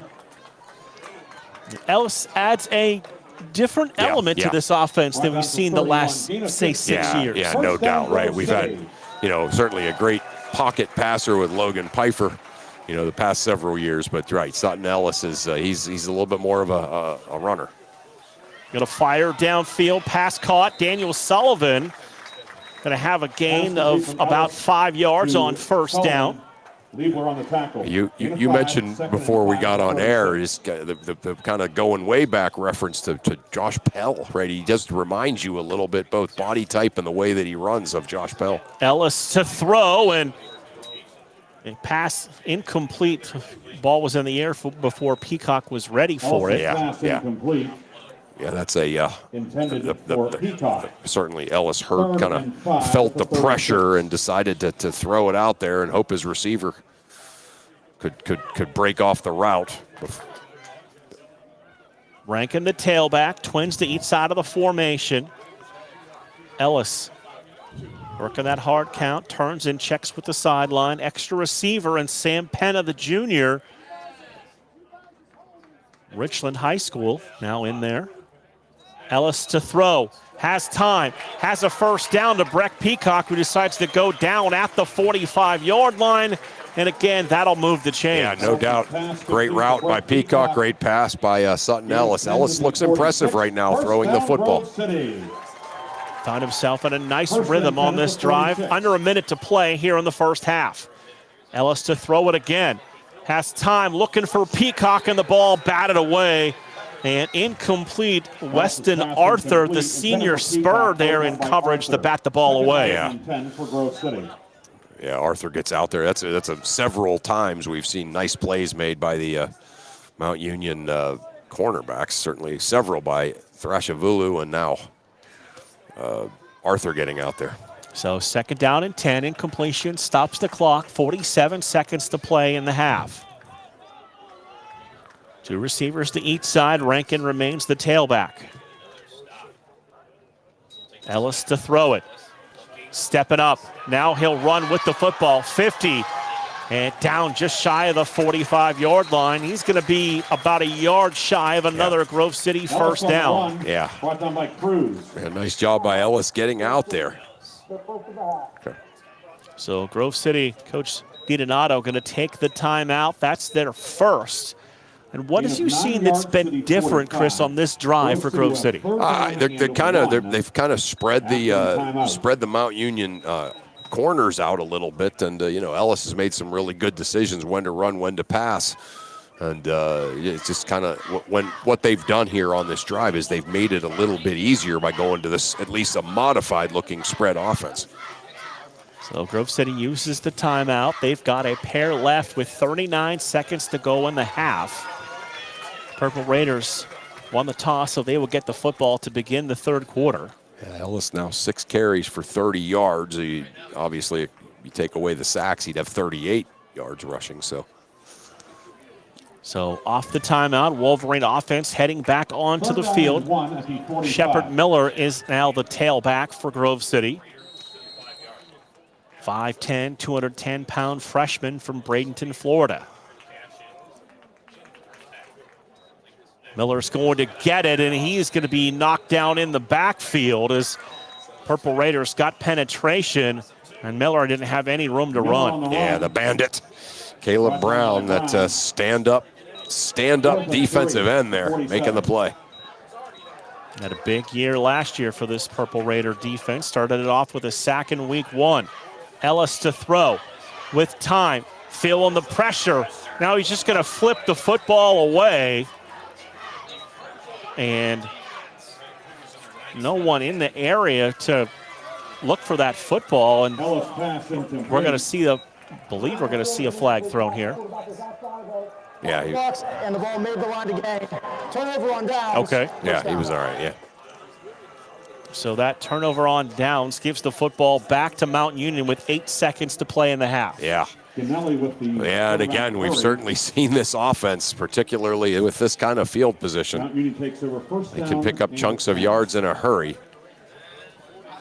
So Mount Union will take over from their 47-yard line. Yeah. 1 timeout, too, so. We'll see what the Purple Raiders elect to do here. I'd be shocked if they took a knee or anything like that. I think they're going to go for it. Sean Thomas, the tailback. 2 receivers to the left, winged at the left side as well. Maloney to throw it. Now try to throw it out into the flat, kind of lead his tight end and wing back downfield. That went incomplete. Yeah. 1 second remaining in the first half. 1 play here is basically what they're going to get. Not a free play, but with 1 second left, that's kind of what it amounts to. It's now 2nd and 10 at the 47. So 2nd and 10, Purple Raiders from the 47-yard line. Single back, that's Sean Thomas. Now they're just going to look like they're going to take a knee and head into the locker room. And that is what Mikey Maloney will do. And we've completed the first half of action, Chris. 28-7 Mount Union. Yeah, Mount Union good as advertised. No surprise, no hyperbole necessary. As they just kind of did what they needed to do, executed flawlessly, and looked like a well-oiled machine on offense. And Grove City able to move the football, but Grove City, or Mount Union's defense, the end zone with the exception of the first drive of the game. That opening drive, they really established some physicality. Right. But we've seen a mix of both things where they were very physical on that opening drive, but also saw them moving the ball and they kind of spread them out. No question. And Sutton Ellis, the quarterback, making just his 2nd start of his career, has played well. He's done some good things, but the problem now being down 3 scores is that means you need splash plays. We will take a timeout, come back with more of the halftime show. That's coming up next here on the Wolverines Sports Network. Welcome back to the Dog Show. Up next, we have Satchmo. Satchmo is a member of the Shelter Pet Group. That's right, a group known especially for their couch-snuggling, ball-chasing, face-licking, tail-wagging, backyard-hanging, and, of course, companionship. And what breed would you say Satchmo is? I'd have to go with maybe a mix. Tremendous dog. I'd also like to point out Satchmo's coloring, a white, gray, brown, black brindle, simply marvelous. You know, it's such a treat to watch a dog like this. Now, let's see him in action. Look how he makes eye contact with his person. That's actually known as the treat stare. How intuitive. And now he appears to be excitedly turning in circles. Ah, the happy dance, so common with this group.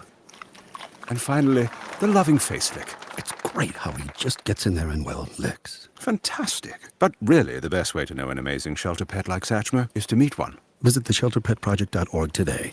Adopt. Brought to you by Maddie's Fund, the Humane Society of the United States, and the Ad Council. This is why you work so hard to pay the mortgage. Because home is more than 4 walls and a roof. It's that porch swing on a summer night. It's pajamas with feet and everybody over for Sunday dinner. And that old stuffed chair in the living room you just can't get rid of. This is why you work a second job. This is why you learn to fix things yourself, so you could save on repairs. Because home is your place, your memories, your family sleeping in their own beds at night. And that is why we want to help. We are making home affordable, a free government resource that can make paying the mortgage easier. And now even more options are available. Call 888-995-HOPE today. That's 888-995-HOPE. Or visit makinghomeaffordable.gov. Good night, Mama. This is why. Brought to you by the U.S. Treasury, HUD, and the Ad Council.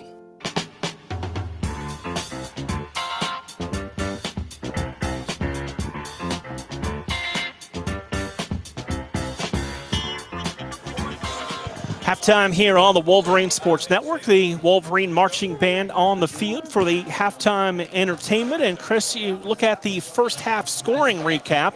It was Grove City that got on the board first. A Sutton Ellis 10-yard touchdown run at the 10-22 mark. A 9-play, 75-yard drive that took 4 minutes and 38 seconds off the clock. The extra point by Lane was good, and Grove City got off to a strong start. That was, virtual perfection, right? I mean, they just were able to, like you very well put, they were just established physicality along the line of scrimmage.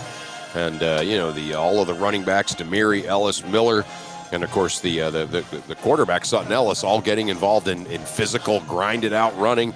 And they were able to jump up to a 7-0 lead against kind of a stunned, if you will, Mount Union.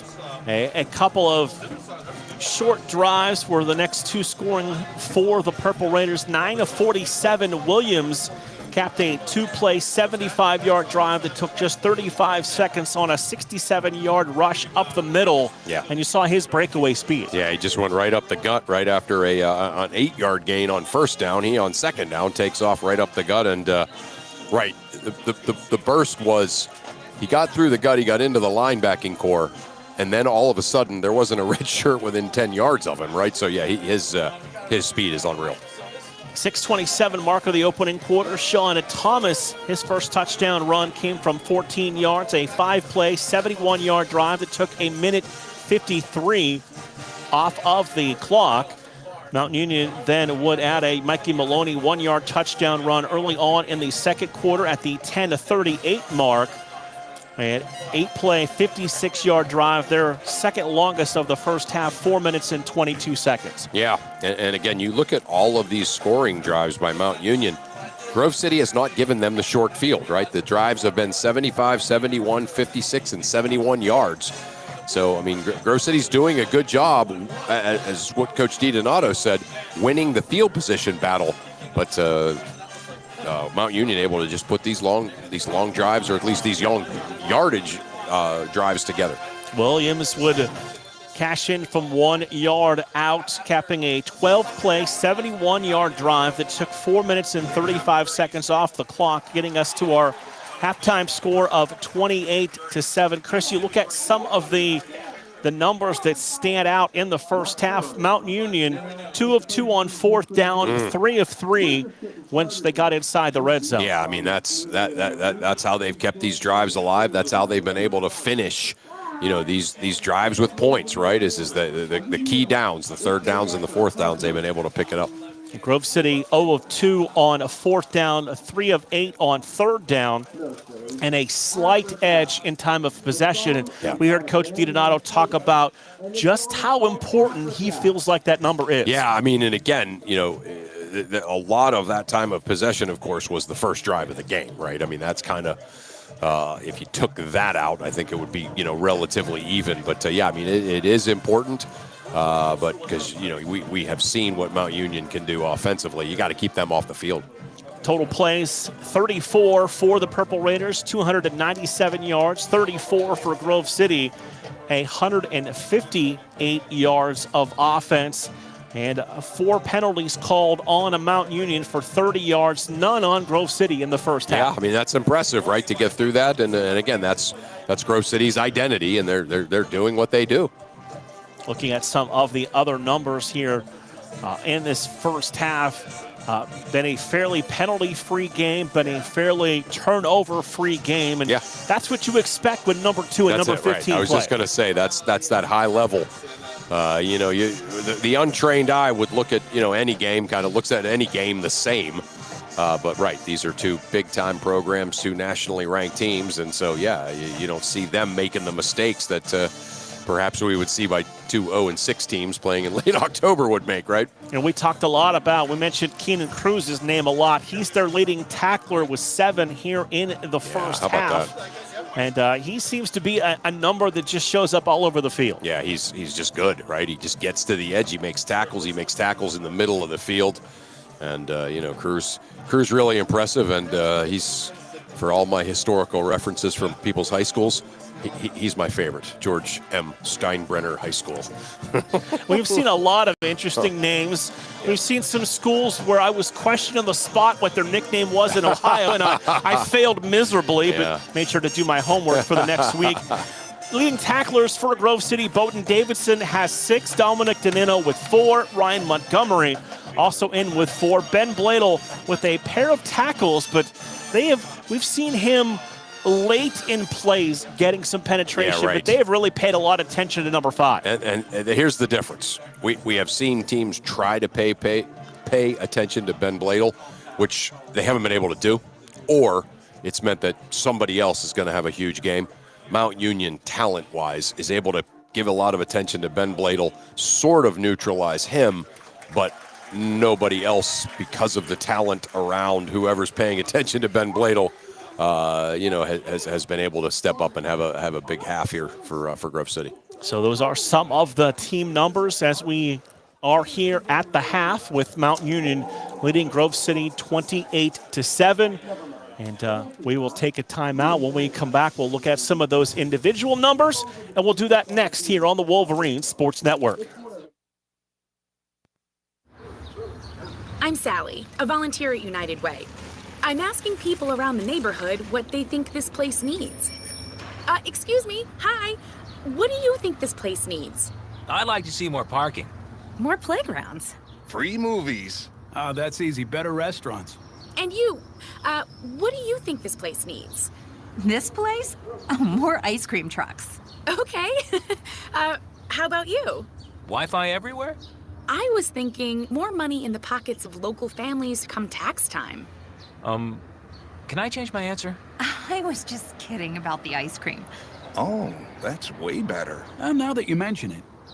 When it comes to getting better tax refunds into the hands of local families, what this place needs is you. To donate or volunteer, go to unitedway.org.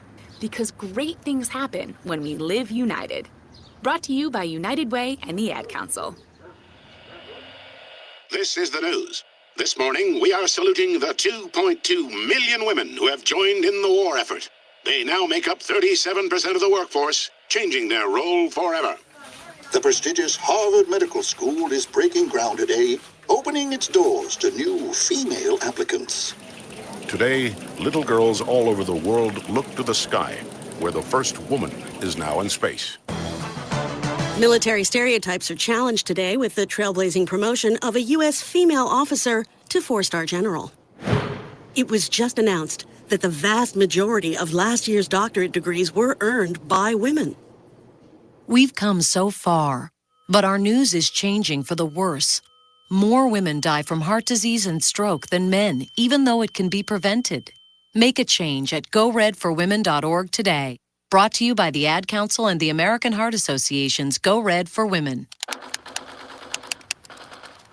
Chris, can you put the video game controller down for a second? I can talk and play. Oh, I'm totally annihilating this punk kid in Nebraska. I just feel like you're not acting like a grown-up in our relationship. Am too. Well, you still ride your skateboard to work, there's the comic book collection, the race car bed. Look, I'm young at heart, but I put money into my 401k every paycheck. I picked up a few savings tips at feedthepig.org. I have control of my financial life now, and that feels pretty grown up. Put away a few bucks, feel like $1 million.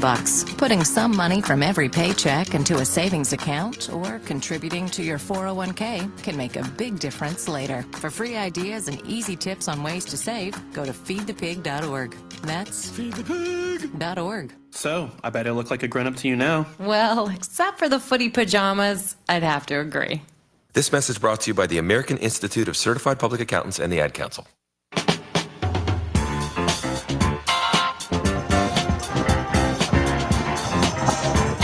Halftime continues here on the Wolverines Sports Network, 28-7 in favor of the Mount Union Purple Raiders. Chris, let's dive into some of the individual numbers for the visiting Purple Raiders.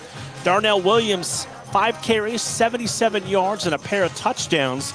Majority of that came on a 67-yard touchdown run. Of course, the other one from 1 yard. Right, yeah, again, he's certainly a dynamic player, but his first touchdown, that 67-yarder, that was a burst you don't often see, at any level. And, he's impressive, and then was able to get into that end zone on a short play, too. Sean Thomas, 4 carries for 22 yards and a touchdown. Thomas used primarily as a receiver in their game last week. And he's that type of player you really have to pay attention. You see the defense pointing him out because he lines up everywhere. Right. And it was kind of almost like that wide receiver jet sweep action that he was able to score on that touchdown, that 4-yard touchdown run. So, yeah, he's really good. Mikey Maloney, 3 carries for 15 yards and the 1 touchdown. Maloney throwing the football, 8 of 10 for 104 yards.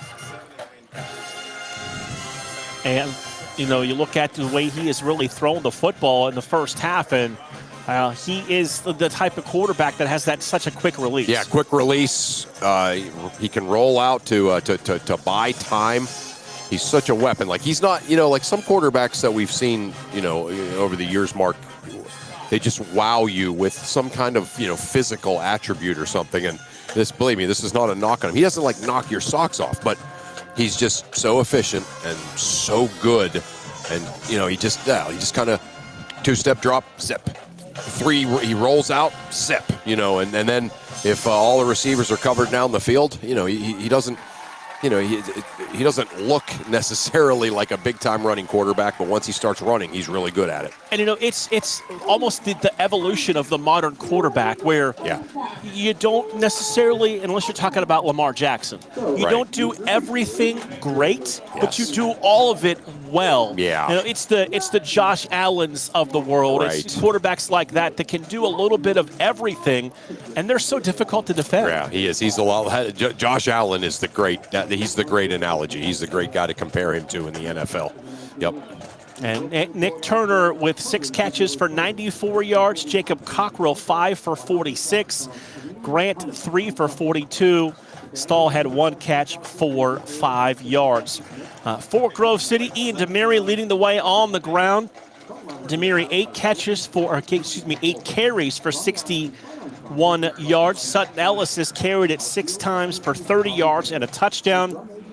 Shepard Miller, 4 carries for 11 yards. And what I love to see about a guy like Sutton Ellis, he's the type of quarterback that he's not afraid of contact. No. Oh, and when you no. see a guy like your quarterback seek contact like Yeah. that, the wave of energy just goes through the roster. Well, as soon as he gets into the line of scrimmage, as soon as he makes the decision to run, particularly up the gut, he turns into a fullback. He looks, so, some quarterbacks like a Michael Vick type or something, they become a tailback once they get out, right? He actually turns more into a fullback once he gets out there and starts blasting into people. 5'11", 205 out of Brunswick, Georgia. So receiving numbers and passing numbers, Ellis, 6 of 14 for 56 yards. Breck Peacock, the leading receiver, 5 targets, 2 catches for 36 yards. Daniel Sullivan has 2 catches for 9. Seth McGordy had 1 for 5 yards. And you can see with the reps, and of course, for the first time in a while, there was a quarterback battle for the Wolverines going into this season. There was no clear cut who the number 1 is for probably the first time in 6 years. Yeah, right. And now that that kind of decision has been made, you're starting to see the rhythm with the receivers and Sutton Ellis. Well, I mean, you look at you mentioned 5 targets, 2 catches for Daniel Sullivan, but 2 of those targets, he was open down the field, right? I mean, those could have both been big plays. And, that's kind of what you're talking about. The more reps that those two have, the better they're going to get as a duo. Of course, Grove City has the open date next week before back-to-back night games for the Wolverines. Oh, okay. Hosting W&J, and then they head to Beaver Falls for a 7:30 night start against Geneva. How about that? Yeah, that's interesting. We'll remind a lot of these guys of their high school days, right?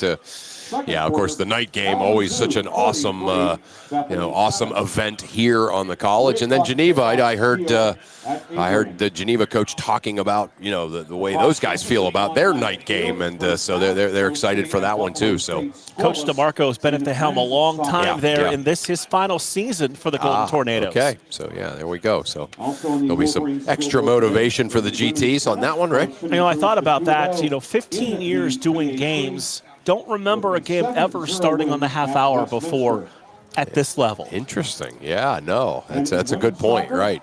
Yeah, usually you get the 1 o'clock start. Playoffs, you get the 12 o'clock start, or the night games, you get the 7 o'clock start. So there you go. Yeah. So conference play up after the open date, and in a season where Grove City picked second in the preseason poll behind W&J. And when I first saw this schedule, and we get an opportunity to see things a little early, and you look and you say, okay, Cortland 2023 national champions, Mountain Union 2024 runner-up, a week off, and then W&J. Is there another team in the country that had a tougher start to the schedule? No, I mean that's an easy one. We will take a quick 2-minute timeout, and we will come back with the start of the third quarter on the Wolverines Sports Network. Hi, we're the Goo Goo Dolls. We're fortunate that we can give our daughters everything they need to grow and learn. But not every child can focus on classes and play dates. Nearly 13 million kids in the U.S. face hunger. That's 1 in 6. School lunch might be their only meal each day, and it's heartbreaking to imagine any child going to bed hungry. We're dreaming of a perfect day when kids can smile, play, and just be kids without worrying about where their next meal will come from. Feeding America is working to make that perfect day a reality. Each year, the Feeding America network of food banks rescues billions of pounds of good food that would have gone to waste. That food is given to families and children in need. Being a kid should be about doing things that make an ordinary day extraordinary. Learning to play an instrument, building a sandcastle, hosting tea parties. Hunger should never be an obstacle to growing up. You can help end childhood hunger in your community by visiting feedingamerica.org. Brought to you by Feeding America and the Ad Council. Hi, I'm Smokey Bear, and I made an assistant to help you out, because only you can prevent wildfires. Hey, Assistant Smokey Bear, call me Papa Bear, because I'm grilling up dinner. Do you get it? Yes, good job. So, what should I do with all these coals? Don't just toss them out. Put them in a metal container because those embers can start a wildfire. I understand. The stakes are high. Ha, ha, ha, ha. Learn more at SmokeyBear.com. Brought to you by the U.S. Forest Service, your state forester, and the Ad Council. The possibility of lung cancer can be pretty scary, especially if you're one of approximately 8 million current or former smokers at high risk. That's why SaveByTheScan.org wants you to know that now there's a breakthrough low-dose CT scan that can detect lung cancer early, and it only takes 60 seconds. You stop smoking, now start screening. For an easy quiz to see if you're eligible, visit SaveByTheScan.org. It could save your life. SaveByTheScan.org is brought to you by the American Lung Association's Lung Force Initiative and the Ad Council.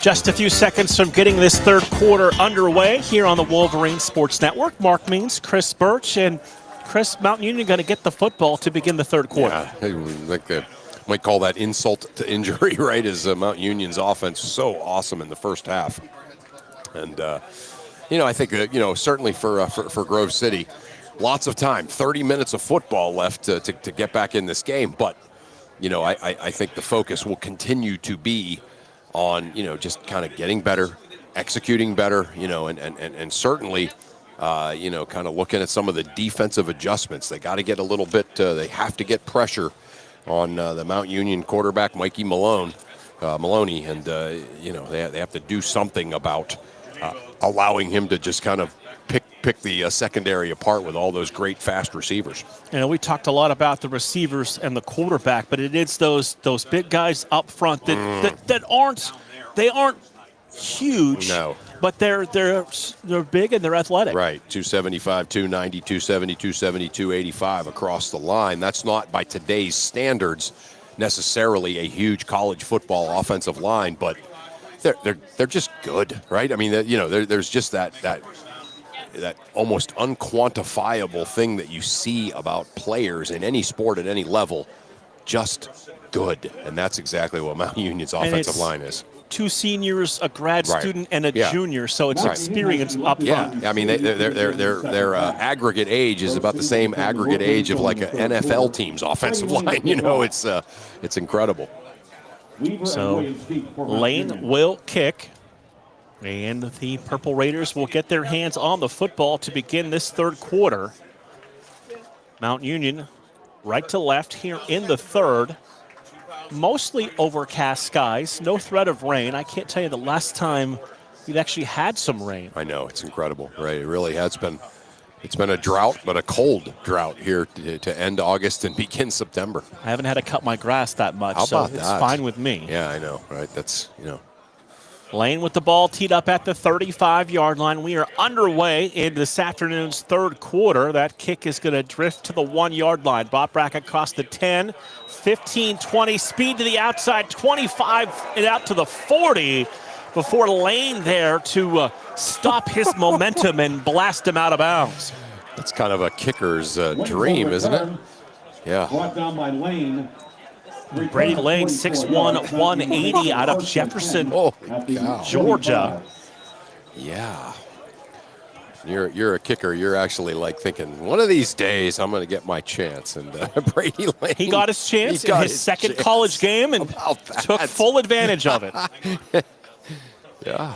1st and 10 for Mikey Malone and the Purple Raiders from their 45-yard line. Right to left, stack 3 receivers to the left, split 1 between the hashes and the numbers to the right side. Malone takes the snap, sets up the screen to the outside. Receiver makes the catch, and he is stood up after a very short gain. That's Nick Turner with the grab. On the run. Yeah. Gain of 1, 2nd and 9. Yeah, really good coverage out there. Was that Klaus out there on the edge, knocking him out of bounds? Mason Klaus, the sophomore, Templeton, Pennsylvania, Redback Valley, had an interception in his first start last week. Yeah, he had a great week last week, too. 2nd and 9. Mikey Miller takes the snap, turns the football over, looks down the middle and just too far out in front of his intended target, looking for Jacob Cockrell and Dominic Danino in coverage there out of Apollo, Pennsylvania. Yeah, good pressure on Maloney that time. I talked about it so much at halftime that I want to point it out. That was a good edge rush. Made Maloney have to throw that football sooner than he wanted to. Nick Clemens checks in at one of the linebacker spots for Grove City. It's 3rd down and 9.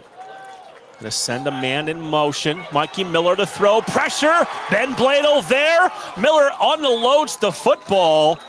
And it looked like he was still in the tackle box. Yeah. It is 4th down for Mount Union. Will be interesting. Yeah, Maloney getting all kinds of pressure now, Mark. Bladel looking for a flag that they're not going to get. Yeah. Yeah, but what they did get is they've established that he's not going to get so much time to be able to run around back there to get one of his receivers open. Great job. Dominic Danino back at his 14-yard line. Danino deep. Mike Franklin averaging 44 yards a kick on the season to punt the football away. Low snap, picks it up off the turf. A little bit of a rush, but he just got it away. And Danino calls for the fair catch and makes it at the 15-yard line. Yeah, 15-yard line. That's kind of been about the average starting field position for Grove City. It seems like they haven't been pinned back deep, but they've very seldom been outside the 20 to start a drive. Ben Bladel getting close to getting that block. So 1st and 10 for the Wolverines from their 15-yard line, left to right here in quarter number 3. Officially at the 15.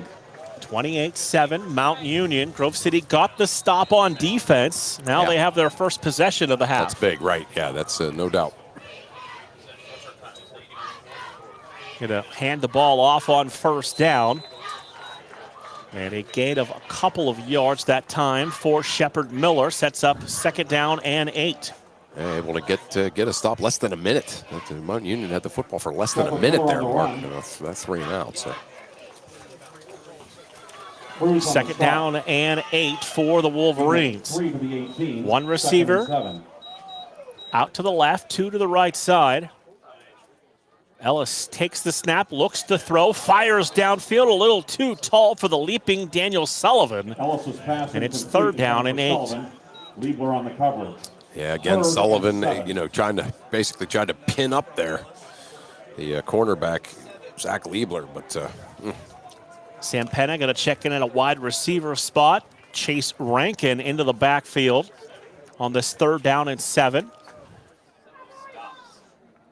Trips to the right, single receiver left side, play clock, plenty of time, and we've got a whistle, and it's a procedure penalty on the Wolverines. Number 77, 5-yard penalty, still 3rd down. Yeah, not haven't done that. Certainly haven't done that much today, but that one kind of a costly one, trying to pick up 1st down. Is that the first penalty of the game? Wow. So yeah, so that brings it to 3rd and 12 as they got the false start on the senior Nathan Trainer out of Seton LaSalle. Ellis again will have trips to the right, single receiver to the left. Rankin is the tailback. Ellis gonna drop. Gonna fire downfield for Sullivan, who leaped for the football and got it knocked loose and incomplete. It's Zach Liebler in coverage, the sophomore from Massillon, Ohio. Yeah, Liebler has been he's been all over Sullivan on all of those kind of those out routes. Massillon, 3 high schools. Wow. Massillon Jackson, Massillon Perry. The punt, Ashby deep for Mount Union. And there's a 3rd one. Which one of those is the Massillon that's the big rivals with Canton McKinley? The Massillon Tigers, the 3rd one. Yeah, all right. I knew it was in there somewhere. Yeah, that's the... So Lane to punt from his own end zone, gets the kick away, spiraling kick. And no fair catch made by the returner. Was able to shrug off the 1st tackle and got the ball into Grove City territory.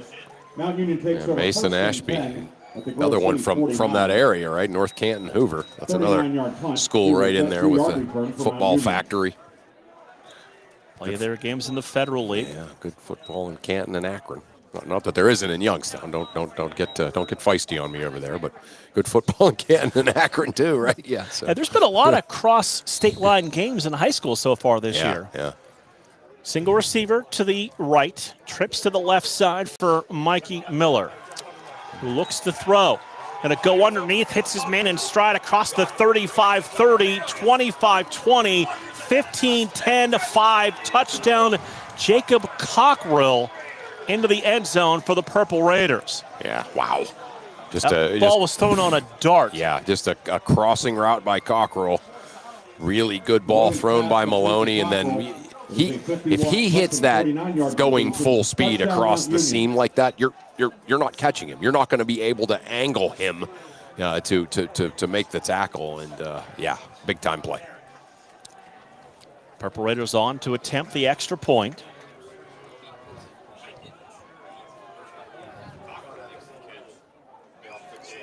.13:08 to play here in this third quarter.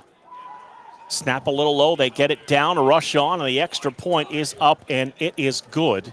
Merrick's extra point is so good. Merrick connects on the extra point, and with 13:08 to play,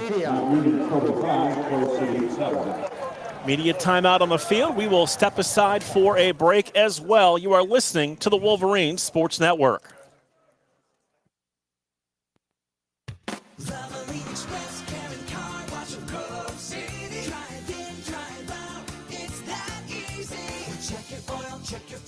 You clean. Fast, friendly service for cars, trucks, and SUVs. Wiper blades or filters, check your tire pressure. Locally owned, nationally known. Ken Frenchak here from the Valvoline Express Care and Car Wash of Grove City. Fall. Leaves are changing. Why not get a jump start on the season and get the oil changed in your vehicle? We have your grade of Valvoline oil regardless of your gas or diesel engine. We stock most air filters and windshield wiper blades. So don't forget, we offer 2 automatic car washes along with 2 self-serve bays. Stop by to have your car run and look great. You can go anywhere for an oil change, but you come to us for the experience. Valvoline Express Care and Car Wash of Grove City. Drive in, drive out, it's that easy. Right back here on the Wolverines Sports Network. 13:08 to play in the third quarter. Wolverines to get their hands on the football now after the quick striking drive by the Purple Raiders. Yeah, 3 and out on the first possession by Mount Union. A quick 3 and out, less than a minute. And then a one-play, 49-yard touchdown drive. First play, and yeah, they Mount offense is a spectacle to behold. And there's a unique rhythm to their offense. Yes, that's it. Yep. It's not patient. It's not hurry up. It's somewhere in the middle. Somewhere in the middle, mid-tempo. You know, Coach DiDonato, kind of referred to it as is just not a weak link anywhere. A complete offense. You got all those great fast wide receivers flooding the zone. You have big, great offensive linemen protecting a great quarterback in Mikey Maloney. Peacock and Rankin back to return this kickoff. End over end, short kick. That's going to be Rankin at his 14. Across the 20, 25, lowers the shoulder. And Chase Rankin out near the 29-yard line and attacked that football with aggression once he caught it. Yeah, no question about it. Why not? Right, go get it. And Rankin knew what to do with it once he got it. So a little better starting field position than usual here for the Wolverines. Ball resting just shy of the 29-yard line. First down and 10. Grove City going to break the huddle, go to the line of scrimmage. That's Breck Peacock to the left, Daniel Sullivan to the right side. Both fullbacks there in the backfield in Burnett and Hoddle. Ian Demary got to get the handoff on first down. Ran over the first guy, still pushing the pile. And Ian Demary out to the 35-yard line. He's going to gain close to 6 on first down. Yeah, Demary running over the Mount Union defender. Looked like Bettis going over Urlacher there. The Cavalry did catch up but keep it to a minimal gain, but an entertaining 4-yard gain, that's for sure. Second down coming up for Grove City. Single receivers to each side. Demary's going to get the football again, running right up the middle, and he's going to have a first down. Another 5-yard gain for Ian Demary, and Grove City moves the sticks out to the 40-yard line. Demary on the run. Yeah, Demary able to get downhill on those 2 runs. Good play by the offensive line, and Demary kind of running angry there on those first those 2 plays to get a first down. Demary, 5'7", 225 out of Penn Trafford High School. My sister-in-law teaches there. Back to pass. Ellis has time. Going to take the shot for Sullivan. Downfield and off the hands of Sullivan, who for the second time had beat Liebler and just couldn't pull the football in. Yeah. It almost looked like he kept his hands in to almost like bait Liebler into slowing down, and he didn't get maybe the hands up in time. He might have been able to if he kind of would have leaped. I know that game, though. You jog along, you see the ball coming, but you don't give it away to the defensive back who doesn't see the football yet. Maybe waited a second too long to get his hands up. Sullivan, of course, came to Grove City, recruited as a kicker, pretty quickly established himself as a wide receiver as well. He's a great wide receiver. Give the ball to Ian Demiri, spinning off of tacklers, and Demiri is going to have about 4 yards. Mount Union says they've got the football. Demiri on the run. As they unpile. I think Demiri was down. I mean, certainly looked like it from here, but. And it looked like he was down, but the call is going to be Purple Raider football as they come out of the pile with the ball.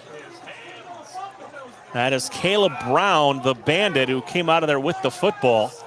It almost seemed like, there definitely was some jostling for the football, but I think a lot of it came, after Demiri was down. I mean, and Coach DiDonato asking that same question. It looked like he was down. You don't see Coach D getting on the officials very often, so you almost have to assume it's a strong case when he does, because he does it so seldomly. Now they're gonna huddle up a second time, Chris, near the 45-yard line. This is not something you see very often. No, right. They made the call. I mean, they made the call, so. So yeah, they've got a it's kind of saying 5-referee huddle. Yeah, did you see? That's the one where did you see anything else? Did you see anything that is worth talking about? Now the head coach from Mount Union's almost out to the hashes, asking what the holdup is after the call was made. Yeah, he's like, hey, let's play. We made the call. Let's play. Sutton Ellis jogging over to Coach DiDonato, and yeah, I think they're gonna reverse this, Mark. I don't know what we're gonna see here. Let's go to the mic. The ruling on the field is the runner was down prior to losing possession of the ball. It's third down. Yeah. So they overturned it.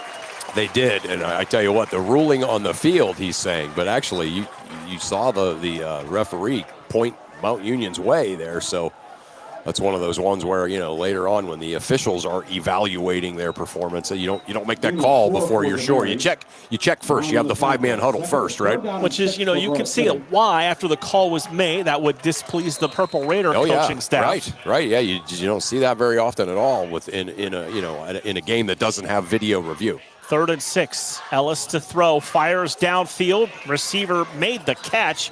That is a grab for Sam Penna, and Penna's about a yard shy of a first down. 5, 4th and 1 for Grove City. Yeah, all right. Here comes the wham package on this 4th and 1 play. We'll bring in the extra fullback, Dustin Hoddle. Bring in Ian Demiri at the running back spot. 4th down and a good 1 yard for the Wolverines. Both fullbacks, single receivers to each side. Ellis and Demiri in the backfield. Ellis gives the ball to Ian Demiri, and on second effort, he did not get the first down for the second time on 4th down. The Purple Raiders defense holds. Yeah, they had multiple defenders kind of wrapping him up low, and then you had 6'2", 220-pound Brandon Bowden kind of stacking him up high, and no chance to keep the legs driving, and obviously Bowden got the best of it up top at the shoulder pad level. Wolverines now 0 for 3 on converting 4th down. Yeah, and all 3 of them have been great plays by Mount Union's defense. 1st and 10 for Mikey Maloney and the Purple Raiders, leading 35-7. Maloney single back in the backfield with him on a wing to the outside. High snap, he'll hand it off on 1st down, and breaking it through the pile across the 30 and down near the 25-yard line is Darnell Williams. It looked like he was caught up in the wash of the play, Chris, and then just found a way to break free. I mean, he has done several times today exactly what Coach DiDonato said was going to happen with Ryan Briggs about if anything at all, he's going to be gone. But it looks like there's going to be a penalty. There may be a hold on the opposite end of the field. Flag back at the 41. Personal foul. Defense number 5. It's a 15-yard penalty. Half the distance, automatic first down. So the personal foul penalty will add 15 yards onto that run by Darnell Williams. Yeah. And spot the ball at the Grove City 12-yard line. First and 10 at the Grove City 12. Yeah, Bladel. We didn't see what happened, but something, obviously far away from the football. Sure, a little frustration by Bladel. He's getting double, triple teamed every time. So we'll reset the play clock as the Purple Raiders come to the line of scrimmage. First and 10 from the Grove City 12. Maloney has 2 receivers out to the right. Takes the snap, looks to throw, gonna fire the fade into the end zone, and Noah Wheeler's there to bat the ball away. And incomplete. Noah Wheeler, big game last week. Maloney's pass incomplete, intended for Cockrell. Yeah, what a great closing speed there by Wheeler. As it certainly looked like Cockrell was open in the back of the end zone, but Wheeler closed like crazy and was able to get a paw up there and knock it down. 5'9", 170-pound sophomore out of McKinney, Texas. 2 receivers out to the right side, and a tight end and a wing to the left. Running back is Darnell Williams. Williams gets the handoff, running to the short side, turns the corner, and Williams will walk into the end zone from 12 yards out. He ran completely opposite of the strength of the formation, and he went into the end zone for his 3rd touchdown. I mean, again, you just don't see speed like that typically at that level, And again, that might sound like, well, I mean, when he gets the edge, he is 15 yards down the field in about 0.7 of a second. What you can normally get the angle on running backs who are trying to get to the edge, you can't get the angle. Ivan Merrick, the senior, on for the extra point.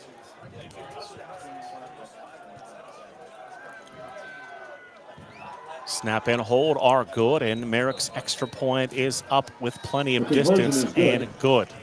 9:55 to play in this 3rd quarter. It's 42-7 Mount Union. Yeah, and again, it doesn't sort of have the appearance of a blowout. Like the score is obviously a blowout, but Grove City has certainly felt like they've been in this game. The problem is the efficiency of this Mount Union offense. They get the football, they score. I mean, that's just kind of what it's felt like.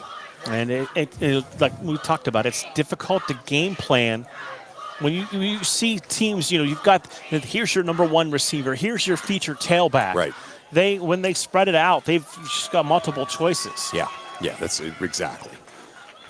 And they got 2, 3 deep. All they're 4 guys at each position would all be starters at a lot of Division III schools, right? 2nd, 3rd, and 4th. So yeah, it's amazing. Peacock beat for Grove City. So the Purple Raiders set to kick.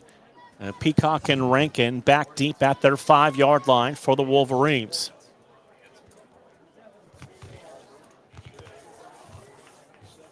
Overcast skies, a packed house here at Robert E. Thorne Field this Saturday afternoon.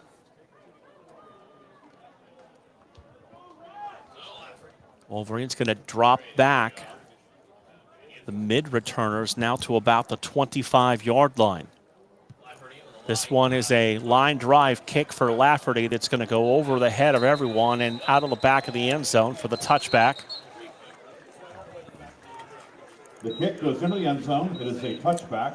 Grove City takes over first down and 10. Yeah, Lafferty we've seen him get a leg into a few. That one was a boomer. He almost put that one into the field house back there. Well, you can tell why he's their kickoff specialist. Yeah, so, they have a lot of specialists in the way you're using the word there on this team. So first and 10, Grove City from the 25-yard line. Ellis will have 3 receivers in the formation. 1 to the right and 2 to the left. Going to give the ball to Shepard Miller on first down, and Miller across the 30. and may have lost the football at the 33-yard line, but I think he fell back on top of it. Bounced right back up into his belly. But it'd be good to see him get going, wouldn't it? You know, like, you think about, okay, so what are we trying to do here with the last, 4 or 5 minutes of this game here? If you're the Grove City offense, well, you kind of get something going here, and something you can kind of hang your hat on as you move forward into the off week. Miller remains the tailback on second down in about 2. He'll get the gain again, gets the first down again across the 40 and out to the 41-yard line.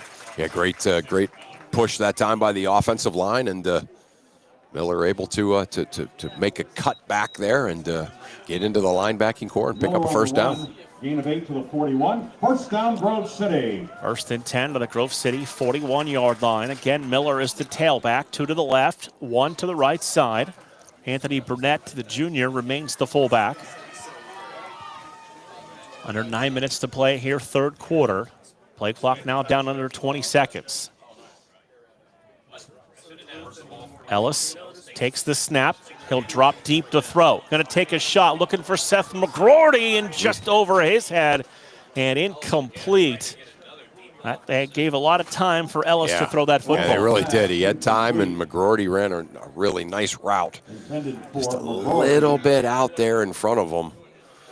Wasn't able to catch up. It is now second down and 10 for the Wolverines from the 41. Second and 10 from the Grove City 41-yard line. Twins to the left, single receiver to the right side. Ellis working that hard count, now turns, checks with the sidelines. The cards go up.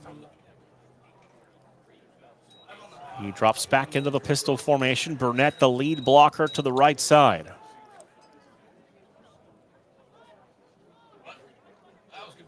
Two to the left, 1 to the right. Second down and 10 for the Wolverines. Ellis going to run with the football. This time he is stood up back at the 39-yard line. Forward progress stopped right there. Brought down by Gibson. One of the defenders, Weston Arthur, came up limping for the Purple Raiders. Yeah.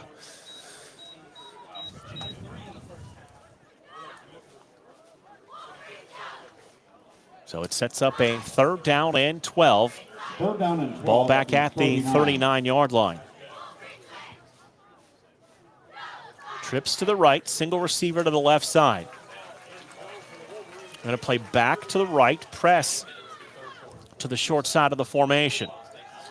Ellis to throw, fires downfield, pass is going to be caught at the 49-yard line. Sam Penna went up in traffic and pulled that down for his second reception. It's going to set up a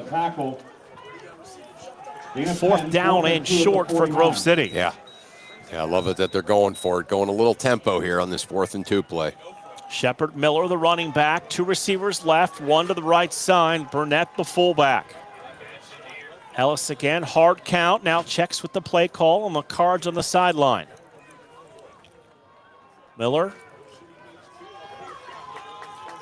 to the left of Sutton Ellis on 4th down and 2.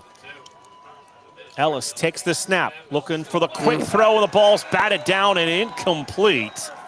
Parker Logan. Yeah. There to bat the ball away, and a turnover on downs. Yeah.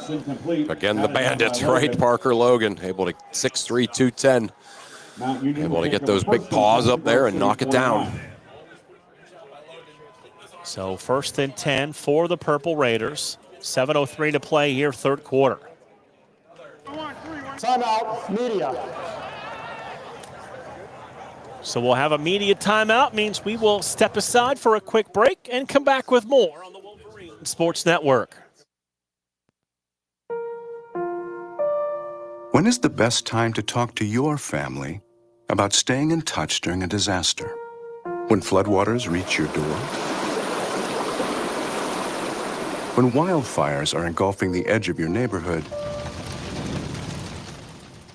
Or an earthquake is destroying buildings? When a tornado is tearing through town? Or a hurricane strikes? Or is the best time perhaps today? During a disaster, you may not be able to stay in touch with your family or friends as easily as you think. And it's not always as simple as using your cell phone. That's why now is the time to take action. Go to ready.gov/communicate and make your emergency plan today. Don't wait. Communicate. Brought to you by FEMA and the Ad Council.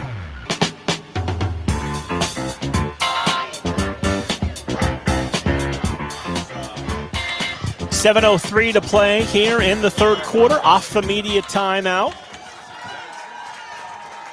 42-7, Grove City wrapping up the non-conference portion of the schedule today. Yeah, pretty good non-conference schedule, right? With it. And you look around the league, and a lot of PAC teams took on some challenging opponents these 2 weeks. No question. Yeah, you love to see it, right? A lot of PAC teams got lost last week, but almost all of them were playing really good teams, and of course Grove City getting the win against a ranked Cortland team.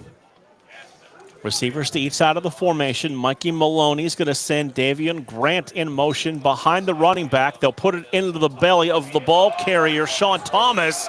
And Sean Thomas pulled down from behind by Mason Klaus at the 32-yard line. Yeah, Klaus able to just get him by his shoestrings there, or he would have been gone. Yeah, so. Thomas on the run, gain of 17 to the 32. Klaus on the tackle. So down to the 32-yard line. Gain of 17, first down Mount Union at the Grove City 32. Purple Raiders going to put two receivers to the right side of the formation. Sean Thomas remains in the backfield. Maloney takes the snap, gives the ball to Sean Thomas. He'll run into a middle of that Grove City defense. Caleb Brubaker there with help to make the stop for the Wolverines. And Brubaker. Yeah, Brubaker, Justy there too, kind of clogging things up.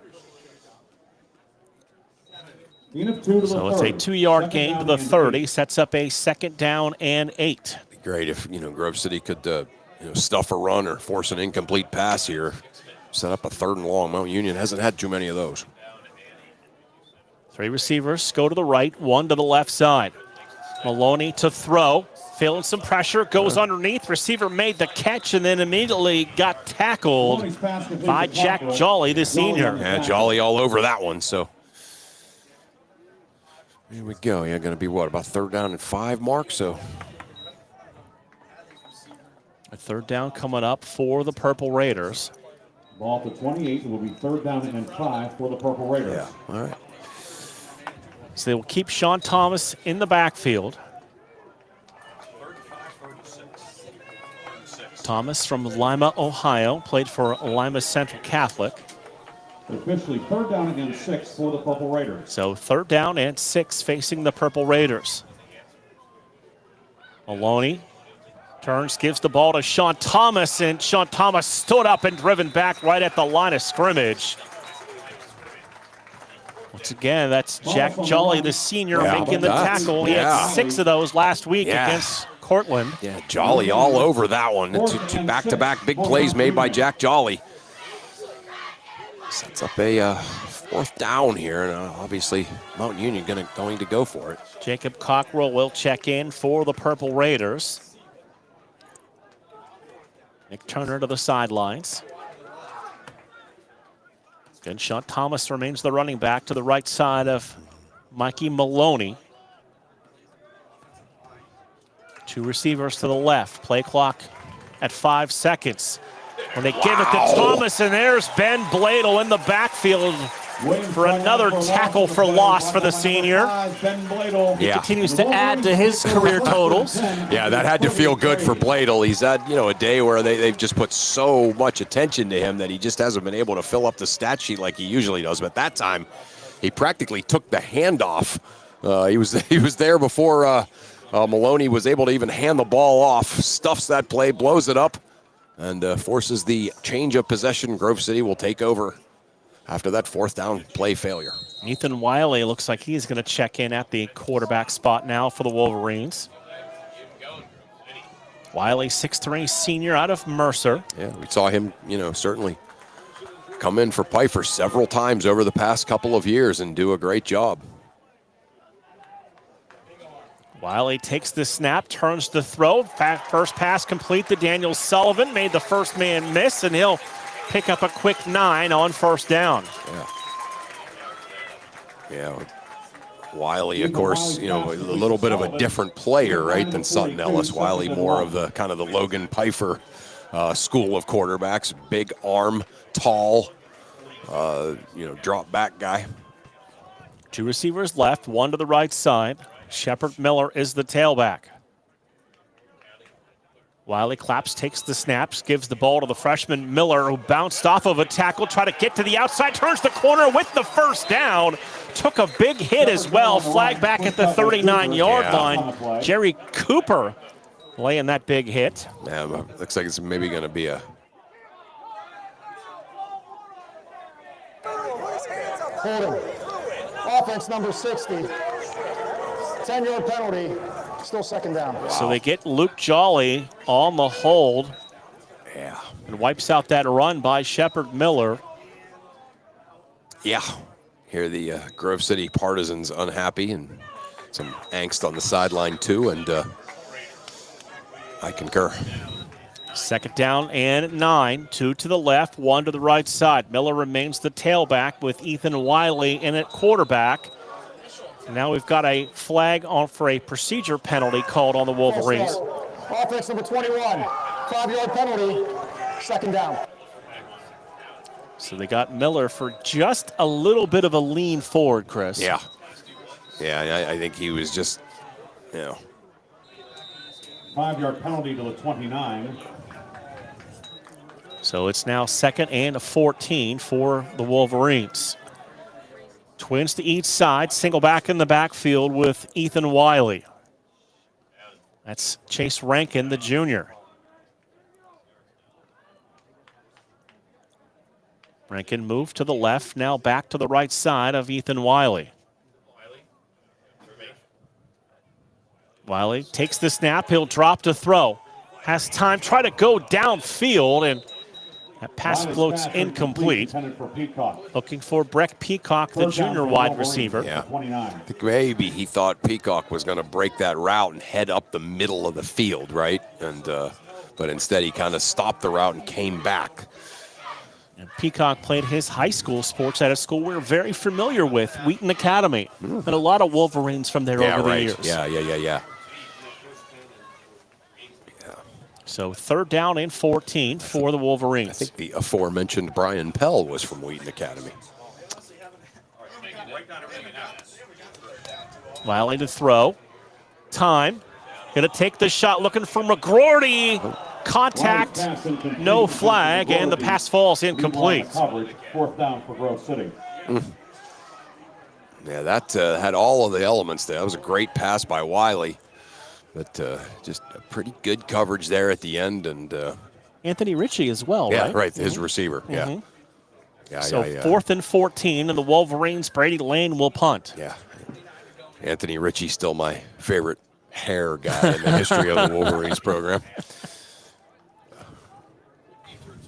Probably the longest hair of any player awesome. in our tenure. No, he was awesome. So Lane will punt, averaged a little more than 40 yards a kick last week at Cortland. Snap back to him.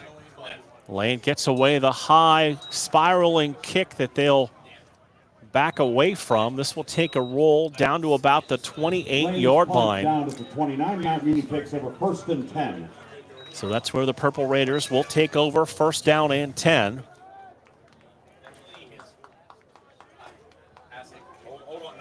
Two minutes, 21 seconds to play here in this 3rd quarter. Wolverine defense back out onto the field. Purple Raiders huddling up on their sidelines. Yeah. And Wolverines off for the open date next week. W&J for the night game 2 weeks right here at Robert E. Thorne Field. Yeah. Yeah, again, you look at some of the kind of situations here, like obviously Coach DiDonato wanting to put his team in a situation where they're going to experience some adversity, right? Play at Cortland, but you get this Mount Union team, clearly the better of the two teams between Cortland and them. You get them here. Then after playing these two, you have the off week, and then, of course, you get W&J, but it's at home, so it's kind of good and bad. They're going to run it on first down, and the ball carrier got across the 30 and slips down near the 31-yard line. It's good and bad, Mark, and both good and bad are good. And then you'll have opportunity next year to do the opposite. Right.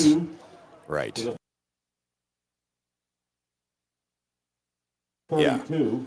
But, I mean, you certainly wouldn't want to play these two, and then that game at W&J was away. That would be, a lot more difficult. So 2nd down and 8 for the Purple Raiders. Twins to each side of the formation for Mikey Maloney. 2-step drop, the throw, fires downfield, pass caught across the 40. And down near the 42-yard line, it's Nick Turner on the first down catch for the Purple Raiders. Yeah. And Nick Turner reverses field so fast, right? He got up, he was kind of hemmed in, but then all of a sudden he was able to reverse field and find a seam. First down, Mount Union. Find a lane, I guess, is. A minute 10, clock rolling here in the third quarter. Mount Union obviously in no hurry. 42-7 in favor of the Purple Raiders as they come to the line of scrimmage. 2 receivers going to go to the right, 1 to the left. Darnell Williams remains the tailback. Maloney takes the snap, fakes it to Williams, and looks to throw. Throw it off his back foot into double coverage and overshoots the intended target. Looking downfield for his receiver, Jacob Cockrell. That'll fall incomplete. Yeah, good coverage there by was it Klaus and Danino. Yeah. Intended for Cockrell. Second and 10. Good job by that safety to rotate over for help. Yes. So 2nd down and 10, 44 seconds to play here in the third. Going to put single receivers to each side of the formation. Single back in the backfield with Mikey Maloney, the sophomore. Man goes in motion, fake it to him, give it to the tailback. And he is going to be bottled up after a short gain. That's Darnell Williams, the grad student. 3 to the 46. Third down and Spot the ball down at the 46-yard line. Going to bring up a 3rd down and 7 for the Purple Raiders. And don't have to snap the football here at the end of this quarter if they choose not to. 3rd down and 7 at the 46 for Mount Union. Dave Cower making a nice tackle there, setting up this 3rd and long. So the Purple Raiders are going to be content to let this quarter clock run down for the final 10 seconds. Had about a 3-second difference on the play clock from the game clock, so it will run down the final few seconds here of the third quarter. And we'll get set. That's the end of the third quarter. We've come to the end of the third quarter. After 3, it is Mount Union 42, Grove City 7 on the Wolverines Sports Network. That is the end of the third quarter. You can't escape a traffic jam. Know what else you can't escape? Seasonal allergies. And you might think you can avoid that coffee stain until... Oh, really? You can't escape a lot of things in life, but you can escape prediabetes. Prediabetes captures 1 in 3 adults. There are usually no signs of prediabetes. In fact, most people don't even know they have it. But with early diagnosis, you can change the outcome and prevent or delay type 2 diabetes. Take action by taking the 1-minute risk test at doihaveprediabetes.org. You might not be able to escape having this song stuck in your head, but you can escape prediabetes. Go to doihaveprediabetes.org today. Brought to you by the Ad Council and the Centers for Disease Control and Prevention.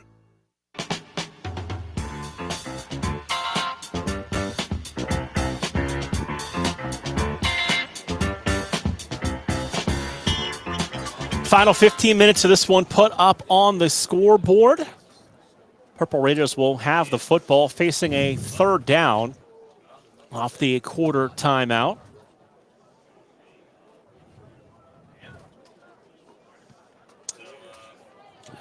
See what they do here on this 3rd down play.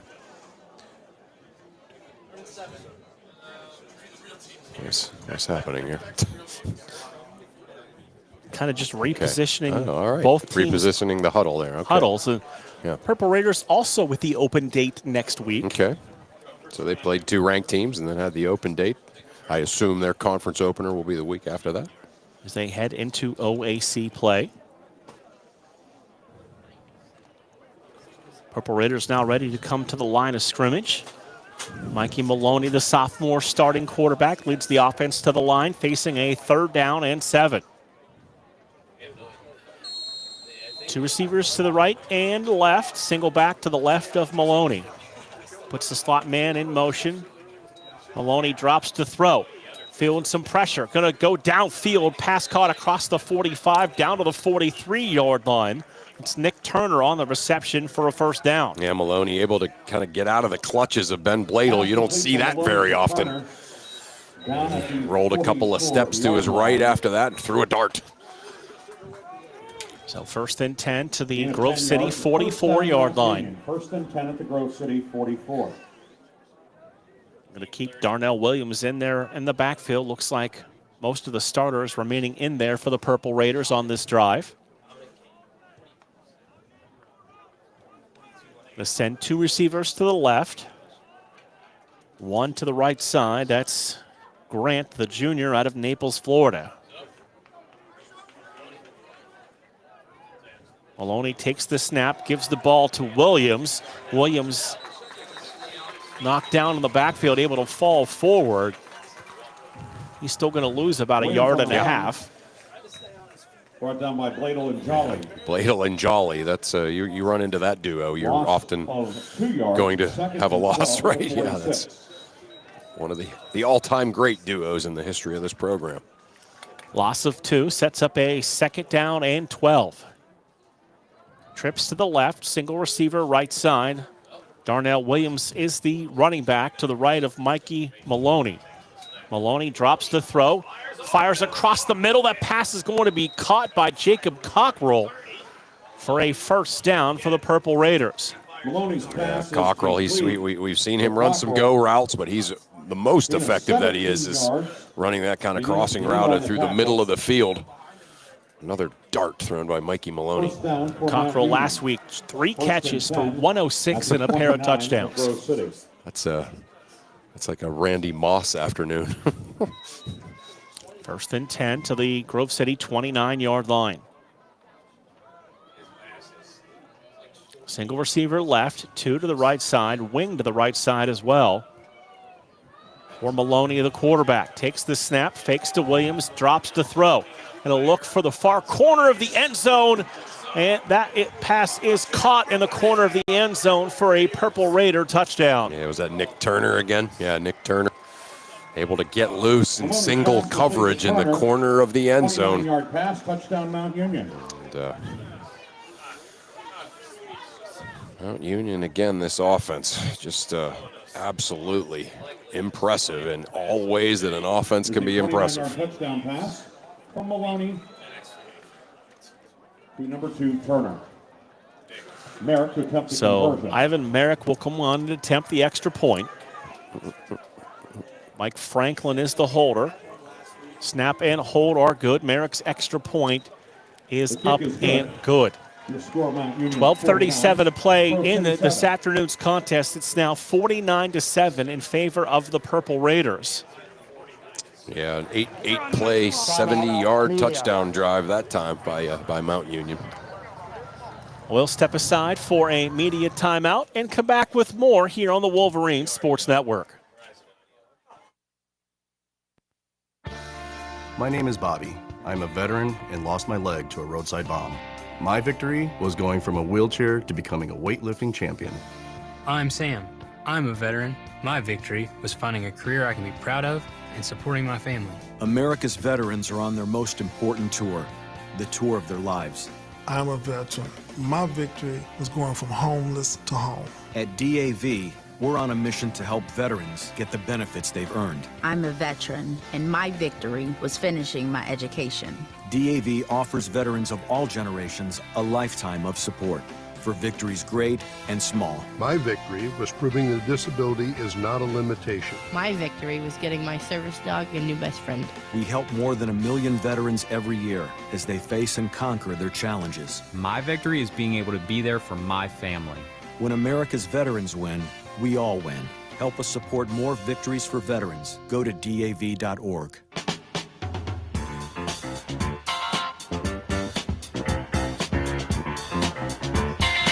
12:37 to play fourth quarter. Wolverines set to get their hands back on the football here this afternoon, trailing Mount Union 49-7. Yeah, just again, this offense for Mount Union, diverse, right? They can do a whole lot of different things. Experienced, explosive, fast. And, Coach DiDonato, he always is kind of right on the mark in the pregame, but I don't think he's ever been more right on the mark when he said that they just don't have any weaknesses. You can't find a weakness anywhere to try to exploit. Very, very solid in every phase of the game, finishing as the national runner-up in 2024 in Division III. Yeah.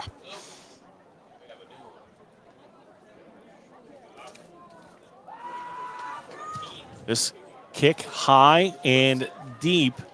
I'll bring it out inside the 1, across the 10, 15, outside to the 20. And then Brett Peacock driven down near the 25-yard line with a flag on the play. Peacock, a nice return, but right as he kind of turned to get up the sideline, we saw that flag go out. So see what infraction the official saw here. Holding. Return team number 27. 10-yard penalty, first down. Looks like they got Alec Rafa on the hold that time. Yeah. He wipes out a really nice return there by Brett Peacock. He's putting together a nice day, like you said. The young man from Wheaton Academy that's given Grove City several good players. Wiley at that quarterback spot. A couple of receivers in the formation. Wiley takes the snap. He'll hand the ball off. That's Demary. Just write down what happened. And Demary took a big hit when he tried to spin back towards the line of scrimmage, Chris. Awkwardly in the back, too, in the top of the back. And that's the kind of one that can throw your neck out, throw your back out. So Demary's going to come to the sidelines, and Shepard Miller will check in. Yeah, I hope he's okay. Obviously, doesn't seem like something that the team not playing until the 2 weeks from now. But still, that's going to be uncomfortable. So Miller at the tailback spot. Ethan Wiley is your quarterback. Wiley drops to throw. Has time, fires the ball out for McGroarty, who had that ball knocked away and incomplete. Intended for McGroarty, broken up by Levac. Yeah. 3rd and 9 at the 15. Just again, good players everywhere, right? That was the one of the backup safeties for Mount Union, Levac, getting out there to knock it away. Ricky Levac, Cuyahoga Valley Christian Academy. What happened on first down? So it's 3rd down and 9. Ball back at the 15-yard line. They'll shift the defensive front as Wiley drops to throw. Timing ball, and that one just incomplete, way too far out in front of his intended target, Daniel Sullivan. Yeah, he just kind of was throwing it up there, hoping maybe Sullivan could run it down, because had he held on to that ball, a second longer, there would have been he would have been swarmed under by white and purple jerseys. So Brady Lane will come on and punt the football away, reigning PAC newcomer of the week. Wow. Yeah, I mean, it's not often that you're a kicker, and a punter that your coach says the 3 game-changing plays from a week ago for Brady Lane. Lane will punt from the 1-yard line. Returner back at his 46-yard line. Low snap, picks it up, gets the kick away. Short kick, fair catch called for and made at the Grove City 47-yard line. Takes over 1st and 10. Yeah. Yeah, so here comes that Mount Union offense. Good decision there by Mason Ashby to fair catch that, and Mount Union's going to take over in Grove City territory. So 1st and 10 from the Grove City 47-yard line to start this drive for the Purple Raiders. Looks like they have made a change at quarterback. It's junior Chase Cooper from Orlando, Florida, now the tailback. Put 2 receivers to the right, double tight end to the left. They're going to run it on 1st down. And that's a new ball carrier in there for the Purple Raiders. It's like Caden Minier. Sophomore out of Maryland gets his first carry. By Brubaker, gain of 8 to the 39, 2nd and 2. So wholesale substitutions for the Purple Raiders here for this possession as we go under 11 minutes to play in the 4th quarter.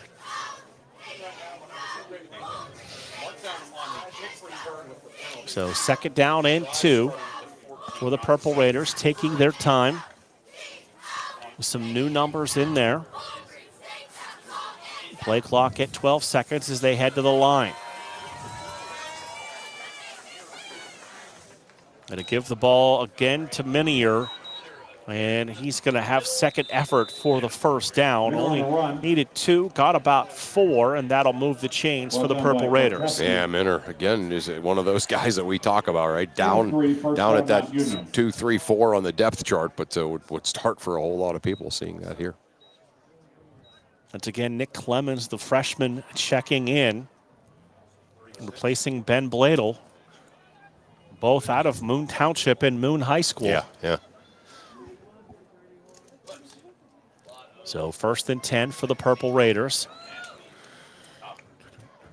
Chase Copper, the quarterback, 6'2", 170-pound junior. Oviedo High School in Orlando, Florida.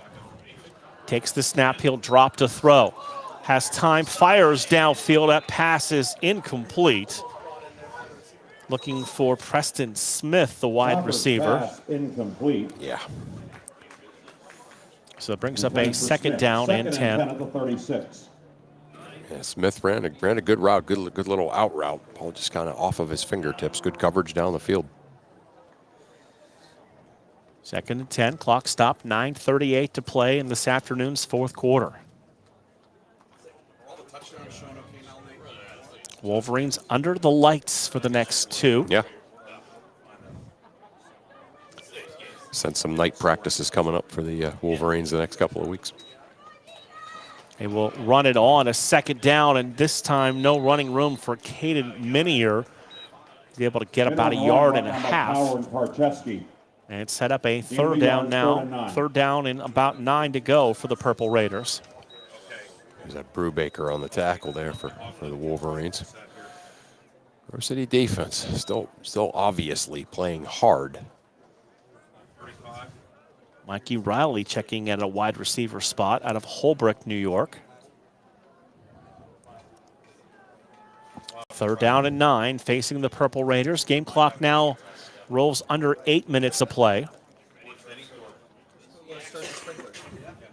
Play clock down to about 12 as they come to the line of scrimmage. Copper has 3 receivers to the right, 1 to the left as he looks to throw.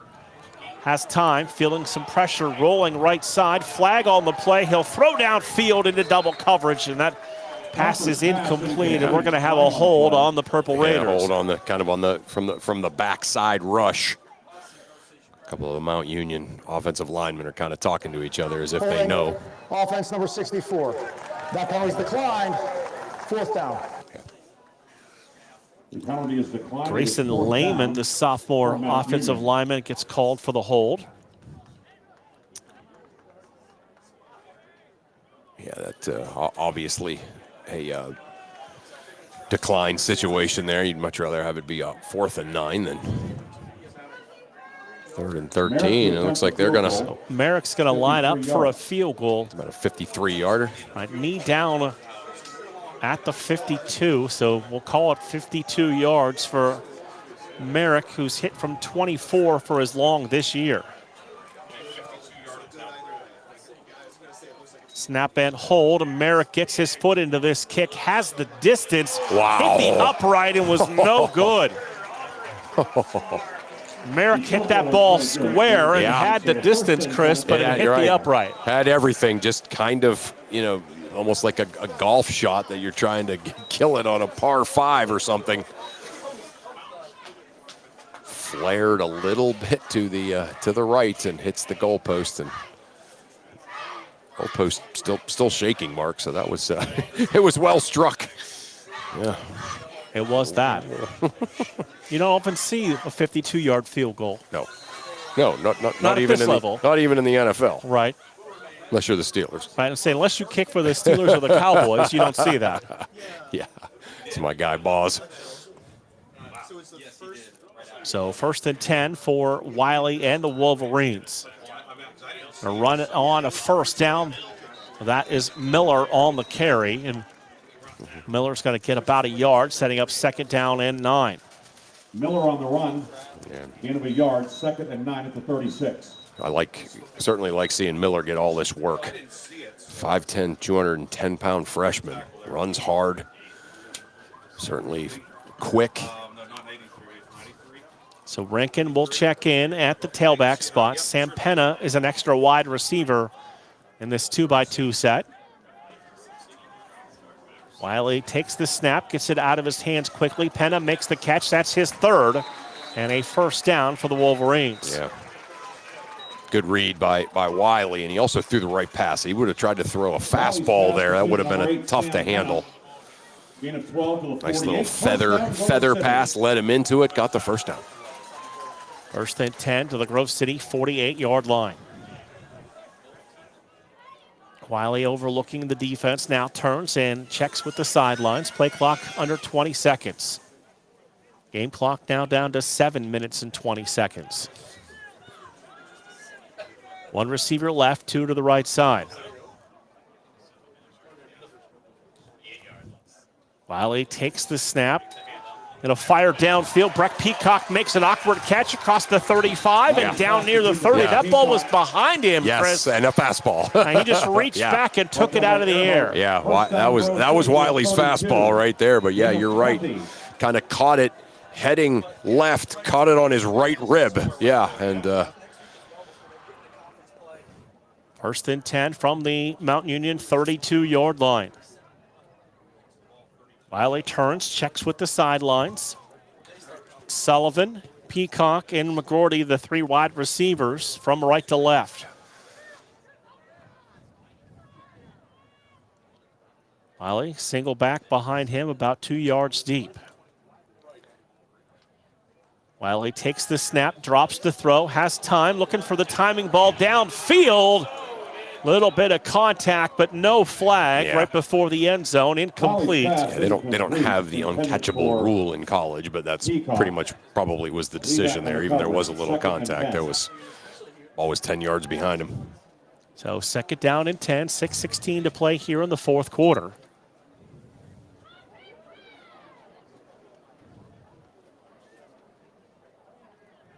One receiver out to the right, 2 to the left side on 2nd down and 10. Wiley with Shepard, Miller, the running back.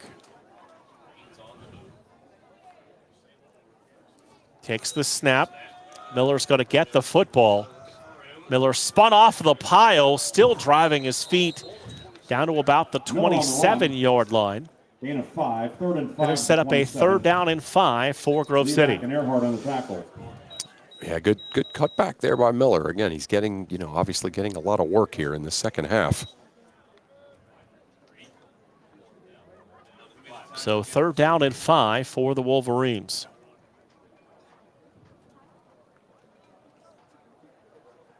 Sullivan out to the right side.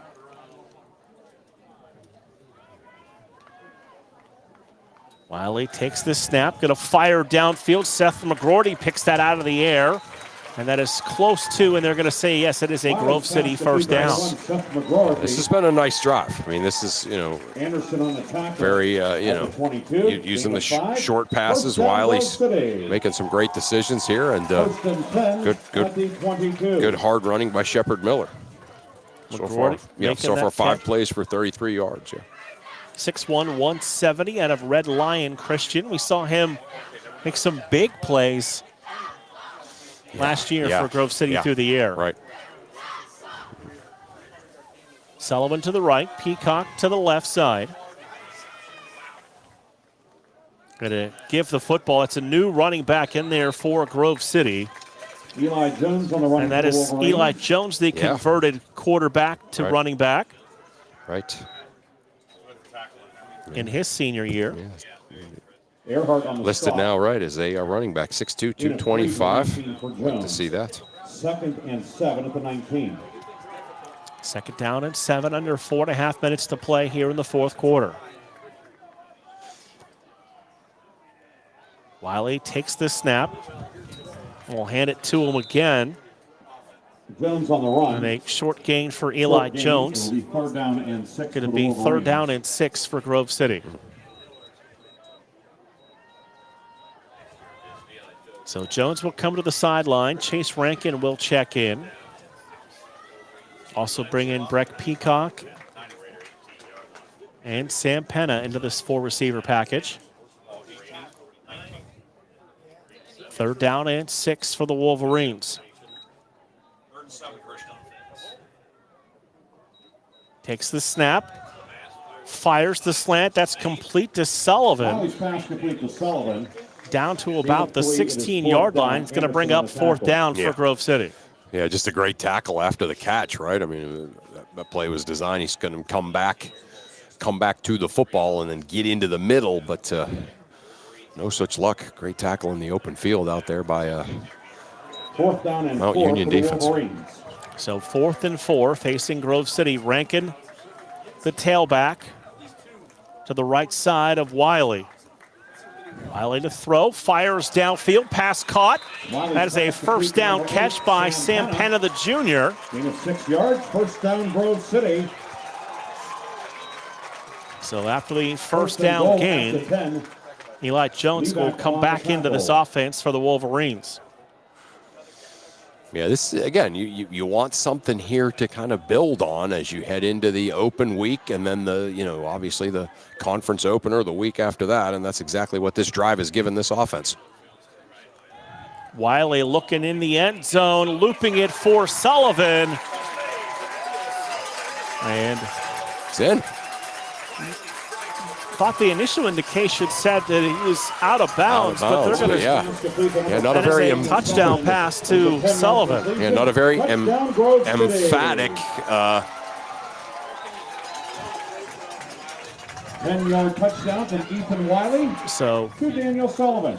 So Daniel Sullivan has his first touchdown reception of the season, first touchdown pass of the season as well for Ethan Wiley.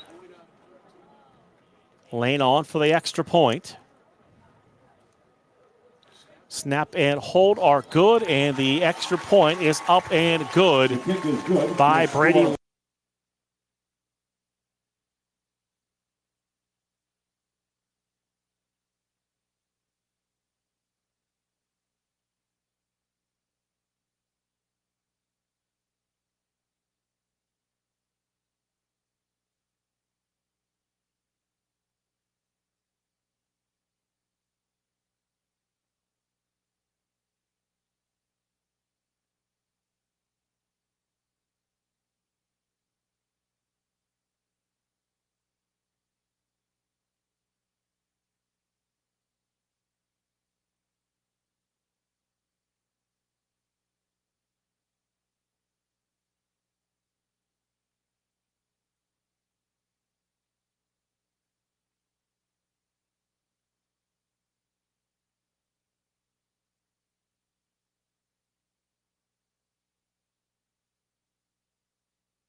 Youngstown, Warren, and Salem Sports Talk is on the iMedia One Network, Western Reserve Radio, Western Reserve Radio 2, and City View Sportscast.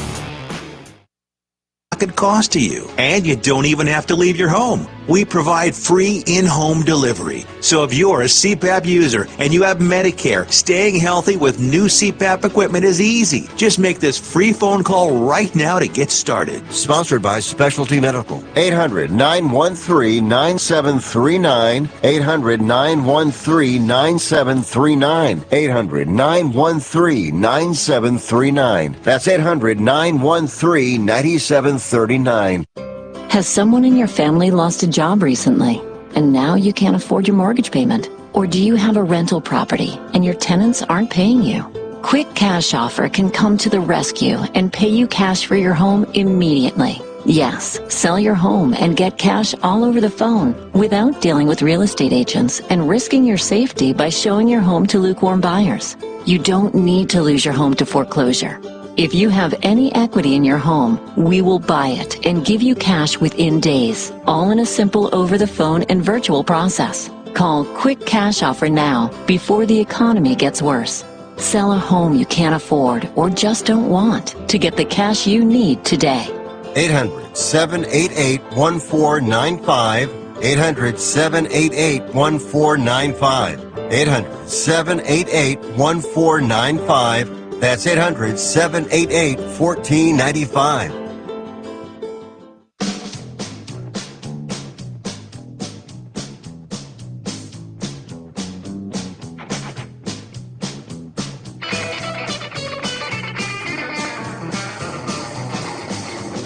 All right, welcome back to the Fred Dreyer Show. Final segment. I'm Jeremy Dayton, sitting in for the gang. Hope you enjoyed that little flashback to not too long ago as we fast forward to the present time. Got a big week 2 of NFL football, but none of that really seems to matter, whether you're on the right or on the left. To see someone who so boldly stood up for his beliefs and his values that went against the grain of a lot of what society preaches, to see them shot down, and whether you saw the gruesome video that shows it on X or not, you know, it's a tragic day. And, you know, it makes sports, it puts them in their rightful place. They should be something that unifies us, and sadly, more and more they are not. They're just becoming a point of contention as, you know, fans get angry. You're seeing stuff in the stands. We're seeing people on subways. I know that has nothing to do with sports, but there's so much hate, you know, and when you see bloodshed and people speaking up, you just got to remember the blood that was shed over 2,000 years ago. And, you know, I don't say that to offend or to minimize anybody's beliefs, but, you know, if you're ever hurting, I'm constantly hearing a common refrain that people aren't with hope. There's no hope. And I hear people of, you know, football fanatics saying, oh, we don't have any hope. We lost. There's Ravens fans jumping off cliffs. We don't have any hope. There's people talking about it's so hopeless now. We, you know, when our fighting, our crusaders on the front lines of truth are being shot and killed, there's no hope. The movies, television, it paints such a bleak picture of the world. But I'm here to say there's plenty of hope when you put your hope in the right place. And that's why the creator of all things walked on this earth, to give us hope. I'll leave it at that. You know, there's so many great things we can talk about. I love talking about sports when it is uplifting. You know, I felt a bit of conviction because even though I went and fellowshiped and went to church on Sunday, I just could not. I was thinking about football all day. Could not wait for that game. Went exactly as I thought it was going to go until it didn't. And it was heartbreaking. And I was like, why am I so heartbroken? Why am I so emotionally invested in a game that gives nothing to me?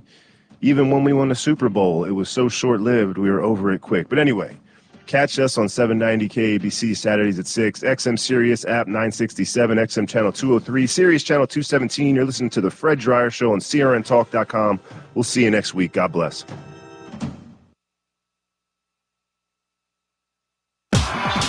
You're listening to Western Reserve Radio on westernreserveradio.com.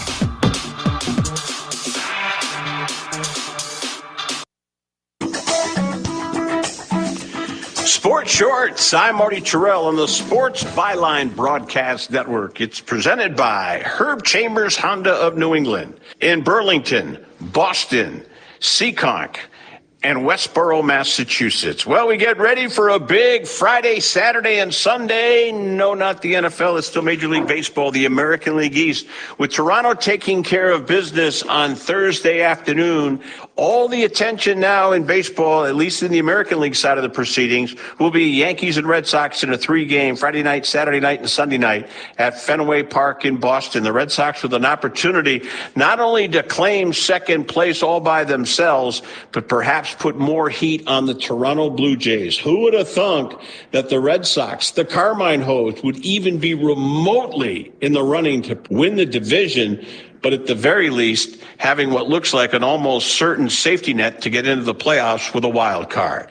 NFL action this weekend, headlined by a lot of good games. Thursday night, of course, it started with Green Bay hosting Washington and Jaden Daniels. Micah Parsons battling a back, but look for him to get healthy, and when he gets to full speed, look out below, a premier defender in the National Football League. And the New York quarterbacking situation is interesting. Is Russell Wilson on the hot spot if he doesn't perform well on the road at Dallas? And Justin Fields looked great last week in a shootout loss to the Pittsburgh Steelers, but here come the Buffalo Bills and Josh Allen. Interesting to follow week 2 of the National Football League. Sports Shorts presented by Herb Chambers Honda of New England in Burlington, Boston, Seekonk, and Westboro, Massachusetts. Stay with us. Sports Overnight America 24/7 at sportsovernightamerica.com. Click on Listen Live to listen. I'm Marty Terrell on the Sports Byline Broadcast Network. Have you been daydreaming about losing weight for years? Do you just yo-yo back and forth? At Innovative Wellness Center, we have a holistic weight loss program that allows you to lose up to 20 pounds in 30 days. People are losing weight like crazy and keeping it off. It can be done from anywhere in the United States. Go to our website at www.innovativewellness.center and schedule your complimentary consultation today. Every champion has a team behind them, and for thousands of families without insurance, Christ Clinic is that team. At Christ Clinic in Katy, Texas, they provide high-quality, faith-based health care to people who can't afford it, because everyone deserves a shot at health, no matter their income or insurance status. Their doctors, volunteers, their mission, rooted in compassion, their impact, over 10,000 patient visits every year and growing. But they can't do it without help from fans like you. If you ever cheered for a comeback story, this is your chance to be a part of one. Donate today at ChristClinicKaty.org and help them keep the doors open for those who need it most. One gift can be the difference between surviving and thriving. Christ Clinic in Katy, where health meets hope and faith goes to work.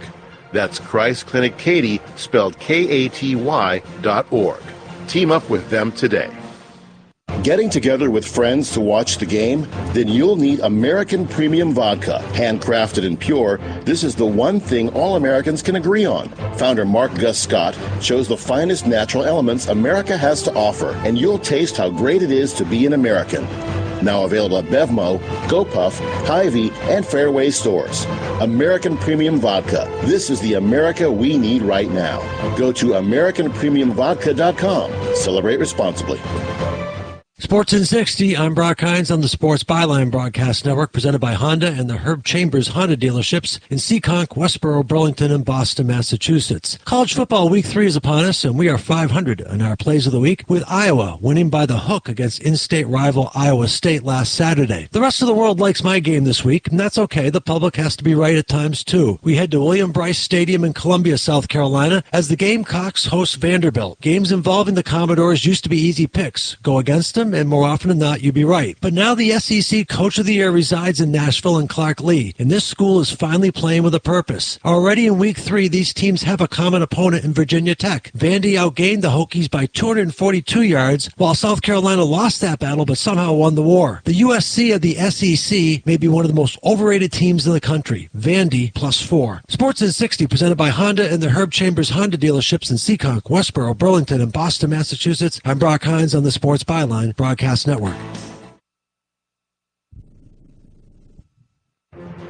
Every champion has a team behind them, And for thousands of families without insurance, Christ Clinic is that team.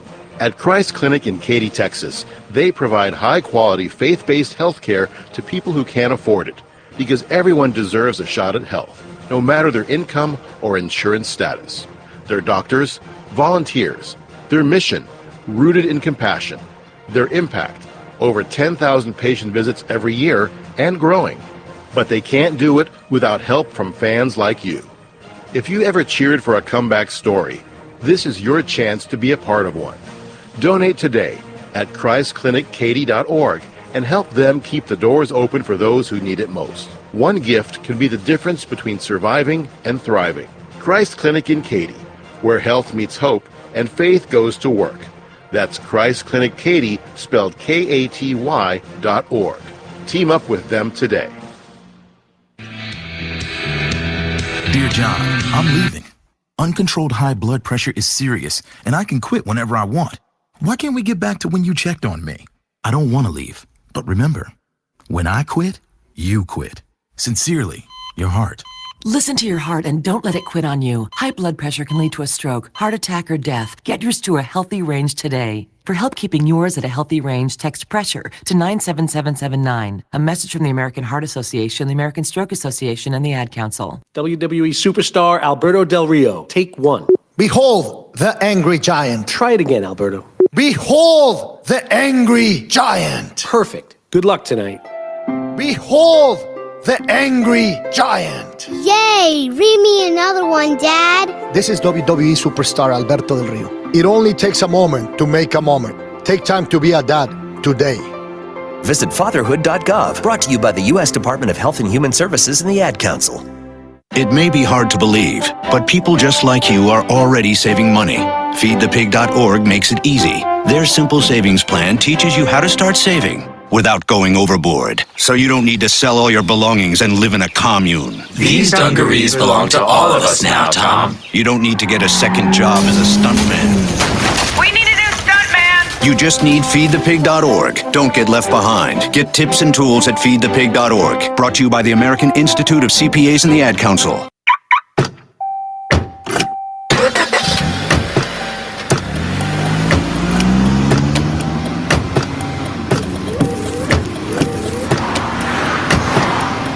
Driving has a rhythm all its own.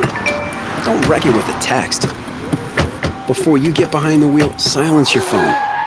Or better yet, designate a texter. For more text-free driving tips, visit stoptextstoprex.org. Brought to you by the Ad Council and the National Highway Traffic Safety Administration.